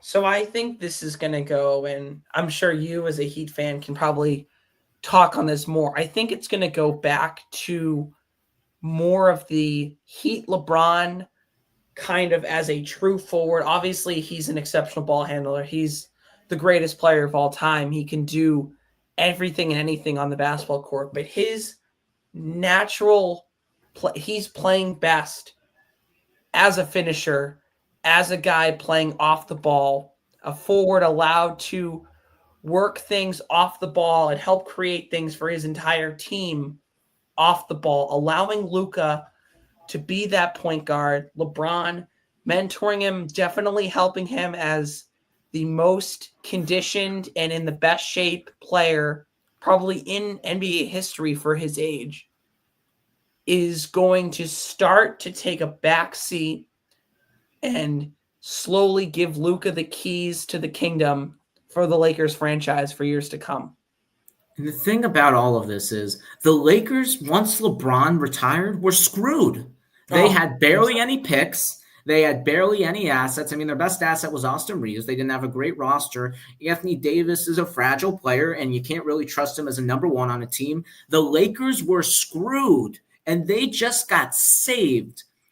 The Lakers fans, the Lakers nation, the purple and gold should be blessing Nico Harrison right now, because when I tell you this franchise was like screwed, they were screwed. I mean, they did get a title, so you don't have regrets there. They did win in 2020 with Davis and LeBron. But these last 5 years, I mean, they've been up and down. 21, they lose in the first round. 22, they don't even make the playoffs. 23, they have to run to the conference finals, but they get swept. 24, they lose in the first round. So it's really been, other than that finals year, it's been not so great of a run for LeBron James and Anthony Davis, and this organization looks screwed. And then all of a sudden, this comes right to the Lakers, and the Lakers, and as everyone knows, they want stars. They always hunt for stars. It was starting back in the old days, from the Wilt Chamberlains to the Jerry Wests to the Kareems to Magic Johnson to Shaquille O'Neal to Kobe Bryant to Pau Gasol joining the team, to LeBron, to Anthony Davis, and now Luka Doncic. All the Lakers do is get stars, and they just found their next one that they can build around for the next 10 to 15 years. And I think the Lakers, I don't think this is a this year thing. Like, the Lakers are the fifth seed. They're actually doing quite well, and you got to give a lot of credit to JJ Redick at 29-19, but right now, they'd be on a collision course with the Denver Nuggets once again. And I mean, Luka could maybe push them over, but I don't think this is a this year thing. I think there's going to be an adjustment period. I don't think the Lakers are a title contender with the roster as of yet. But I think they could make some more noise in the postseason, but I don't think they're going to win the title yet. I think this is a long-term thing, and this is for the first time in LeBron James's career. Very interesting, but I think we're getting to that point in LeBron's career here where Rob Pelinka, when making this trade, he wasn't thinking about what's best for LeBron. He was thinking about what's best for Luka Doncic and building this team around Luka Doncic and up-and-coming rising first-year head coach J.J. Redick. This team is not built around LeBron James anymore. This team is built around Luka Doncic and J.J. Redick and what fits best with their system. I mean, 100%, and I'm sure this is probably next on our docket, but they go out and they get Mark Williams. They get a big, filling the inside, bam, right up there. Honestly, the Hornets getting a similar package to what the Lakers gave up to get Davis. The craziest part about this, but my last word on Luka, it's not just getting Luka Doncic. He has the star power, the rapport in the league to attract other stars, other players. The Lakers, bigger than, the beaches and the Hollywood, they are once again the place to be and the place and the team that fans are going to be tuning in. Already moving Luka's debut Saturday, 4 Eastern to ESPN. On national television. And they actually took out the Florida Auburn game for that one. And I know Florida Auburn in college basketball is going to be great. But more NBA, as you mentioned, Jack, the Lakers did make a move. And I think this move was clearly based to build around Luka Doncic. And I have heard some rumblings from sources that Luka was talking to the Lakers and Rob Pelinka about getting a vertical big man. Why do you think the Mavericks made the finals last year? Because he thrived with Derek Lively emerging, with the acquisition of Daniel Gafford at the trade deadline. Luka was very good with that vertical lob threat big man, and the Lakers go and get one in Mark Williams, and they pay a hefty price. They really do pay a hefty price. They have to give up their rookie Dalton Knecht. They have to give up Cam Reddish, who's been a solid piece for them off the bench, a first-round pick, their last first-round pick that they can trade, so they can no longer trade any first-round picks, and a 2030 pick swap. So the Lakers give up a haul to get Mark Williams. And don't get me wrong, Mark Williams is, when he's played, he's been great for Charlotte, and I do like this trade for the Lakers, but it's a lot for a player who hasn't really proven a lot on the big stage, don't you think? Well, I think that's the reaction for most people just because they're not really watching Hornets games, but he has incredible touch on the offensive side of the ball. And as a big man, as a guy playing with Luka, you want to be able to let him create when teams do, bring those double teams, bring those triple teams at Doncic, have a guy to throw it up to, have a guy who can, sometimes step out, make a midi, step out, even hit a three as he did at Duke. It's a good trade. Like you said, a high price. But I think the Lakers, their thought was, we already have a Dalton Knecht with Austin Reeves. We have a better, a more experienced version of him. Let's take Reeves, Doncic, and Williams and make that sort of our core for a while. I get what you're saying, and I like Mark Williams. Like, I've watched Hornets basketball this year, and Mark Williams has been very good. It's just it's a lot, and it's a risk. Obviously, every trade's a risk, but 100%. This trade, it was hefty, and I think Mark Williams does have the potential to be an all-star, so I didn't really get why the Hornets would just give him up, but now I understand because they did get a lot for him and Dalton Knecht, a rookie, and a pick swap, but this is exactly what Luka wanted, as we mentioned. This team has my point being they're building around Luka Doncic, and this is the start. And Mark Williams can be with Luka Doncic now on the Lakers for the next 10 to 15 years. This is not a move for the short term. This is a long-term move. And with Mark Williams, when he's healthy, because the one problem with Mark Williams so far to start his career is been inconsistent of being healthy and being on the court. But when he's on the court and he's playing well, he's averaging 16 points and 9 rebounds a game. And you pair him with a guy like Luka Doncic and you give him time, and eventually when he gets into his prime, he can be a 22-10 guy. He can be a all-star caliber player next to Luka Doncic. Yeah, it's just going to take time, obviously. This is not a win now team, even though they have great players, a great standing right now, 5th in the Western Conference at 29-19. These moves are for the future. As much as LeBron, he hates to see AD go, he's getting his numbers, but he's not that dominant player. He can't lead you through. They've tried that the last 4 years, and they've struck out every time.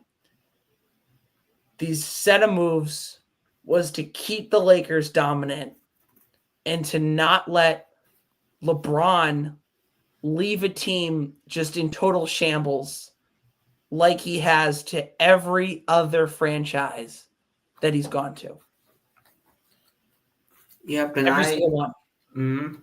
That is 100% true. And looking at this trade now from a Hornets perspective here, I mean, I would say it's a win-win. I think you would agree with that. And Dalton Knecht, I think, given more opportunity, I know we saw the one game where I really saw Dalton Knecht thrive. It was a preseason game. It was against the Phoenix Suns. He absolutely shot the lights out. And I as an SEC basketball fan, even though I don't talk a lot of college hoops on this podcast, Dalton Knecht really lit up the Southeastern Conference last year and showed his versatility as a 3-level scorer. And I think given the opportunity now to have more touches in a rebuilding organization with Charlotte can be beneficial to the start of his NBA career and can be beneficial for his long-term success in the NBA. And the Lakers here, trading Max Christie, trading Dalton Knecht, trading Cam Reddish, they've lost a little bit of depth here. I know obviously they could have given up more to get Luka Doncic, but they've given up a lot of pieces off their bench here. And we know the starting lineup set. It's Luka, it's Austin Reeves, it's Rui Hachimura, it's LeBron, and it's Mark Williams. After that, you got Gabe Vincent, who's been in and out of the lineup, Dorian Finney-Smith. He hasn't played up to par as what the Lakers thought they were getting, Jared Vanderbilt and Jackson Hayes. And after that, you don't really have anybody else. And so how do you feel about the Lakers bench as we go into the end stretch of the season? Because they're going to have to really rely heavily on that starting five, and they're going to have to really hope that Gabe Vincent and Dorian Finney-Smith go back to the forms that they used to be with their former teams. I'm going to be honest here. The Lakers, they already won the championship. Whoever wins, it's secondary to this trade. I'm going to be real. I mean, getting a guy of Luka's caliber, it only comes around once every 50 years. And they got him, and they didn't have to sell their soul. Or maybe they did. We'll find out. But one championship, one playoff run, and this really all goes back to the Dallas point. One playoff run where perhaps you have a chance to win a championship doesn't eclipse the stability of a future. Because a playoff run, that's one banner. Your future, I mean, that's how they put up 17 banners in Staples Center.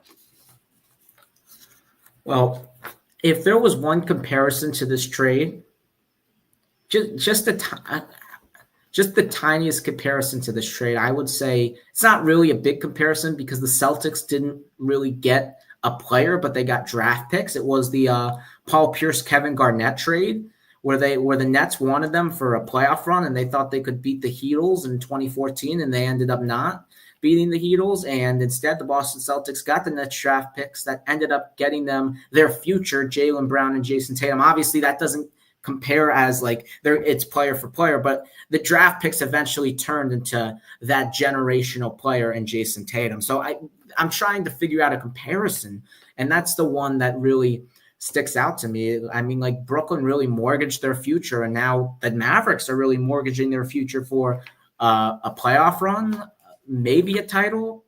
Can the Mavericks really beat the Celtics? Can they beat the Thunder? Can they beat these top teams? I don't think so. And I thought at this trade deadline, and I do like Caleb Martin's the acquisition of him, But I thought the Mavericks could have been a little bit more aggressive, maybe getting Cam Johnson, maybe giving up more, because now you have to go all in if you're Nico Harrison. You don't have a choice, because the way this team is set up now, you have to win in the next 2, 3, 4 years, or else the Mavericks are screwed, and this will go down as the worst trade in NBA history. Nico Harrison will be fired. Jason Kidd will most likely be fired.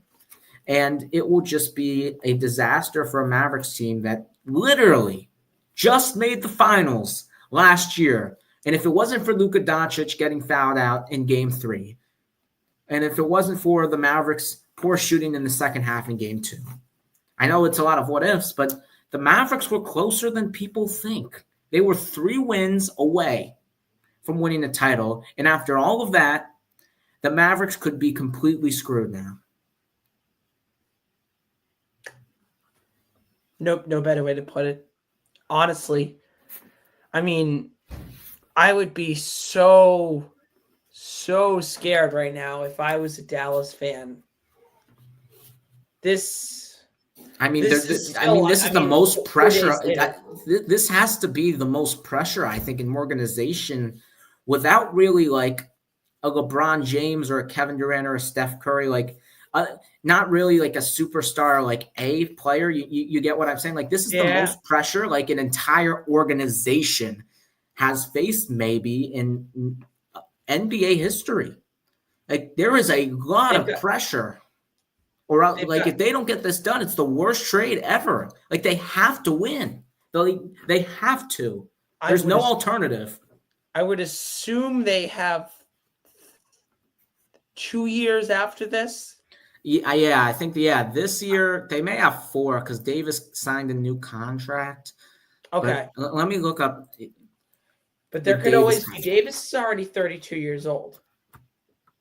Davis is 31. Kyrie's 32. Kyrie's 32. But I don't think there's ever been more pressure on an organization to win a championship, because if you're like the Celtics last year with the pressure to win, it's like, okay,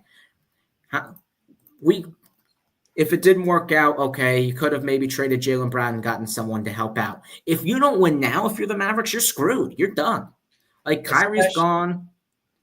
Especially with, a guy like Kyrie Irving doesn't handle that kind of organization type pressure that well. Anthony Davis has a contract where he's under contract for next season and the following season, and he has a player option in 2028. So he will be there for 4 years at least. So they have 4 years, basically, what I'm saying. Maybe 5 if he accepts a $62 million player option at 35 years old. Well, that's great. Well, then by next fall, when the Lakers have a bench and have Luka, they'll be ready to go. I'm telling you, when's that? The game on February 25th of this month, is it Lakers at Mavericks? I think so, I saw. Or is it at Los Angeles? Ooh. I think it obviously would be better if it's at Dallas, but I would do whatever it takes to get tickets to that. Like, I would fly out to Dallas. Like, Luka Doncic returning to Dallas. Yeah, it's in Los Angeles. It's in Los Angeles. The Dallas game's April 9th. This game's in Los Angeles. So it's not as – it's still going to be a great game, but I think the game that we're all waiting for is the Luka Doncic game to Dallas on April 9th. I think that's the game we're all waiting for here. I mean, this is – and I know there's been some speculation on this with Adam Silver in the league. I talked about this a little bit earlier, and I'm sure we're going to turn towards our winners here in our final frame of the show, but the NBA, it's had a tough year so far. The 2K video game didn't sell even close to as well as it was hoping to. The merchandise sales have been down. The TV viewership's been down. Tickets have been getting cheaper and cheaper, especially to some of those mediocre teams, the low markets, especially the tank for Cooper Flag teams. This whole trade deadline, but especially this Luka Doncic trade, has energized basketball like nothing else. Having all these guys move teams, having so many squads feel like they're in it to win it. I mean, it's going to make such a fun stretch to end the season.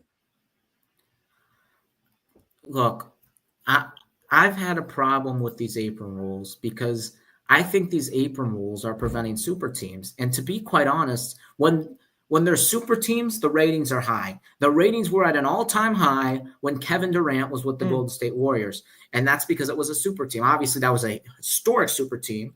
The ratings were high when the Heatles were together.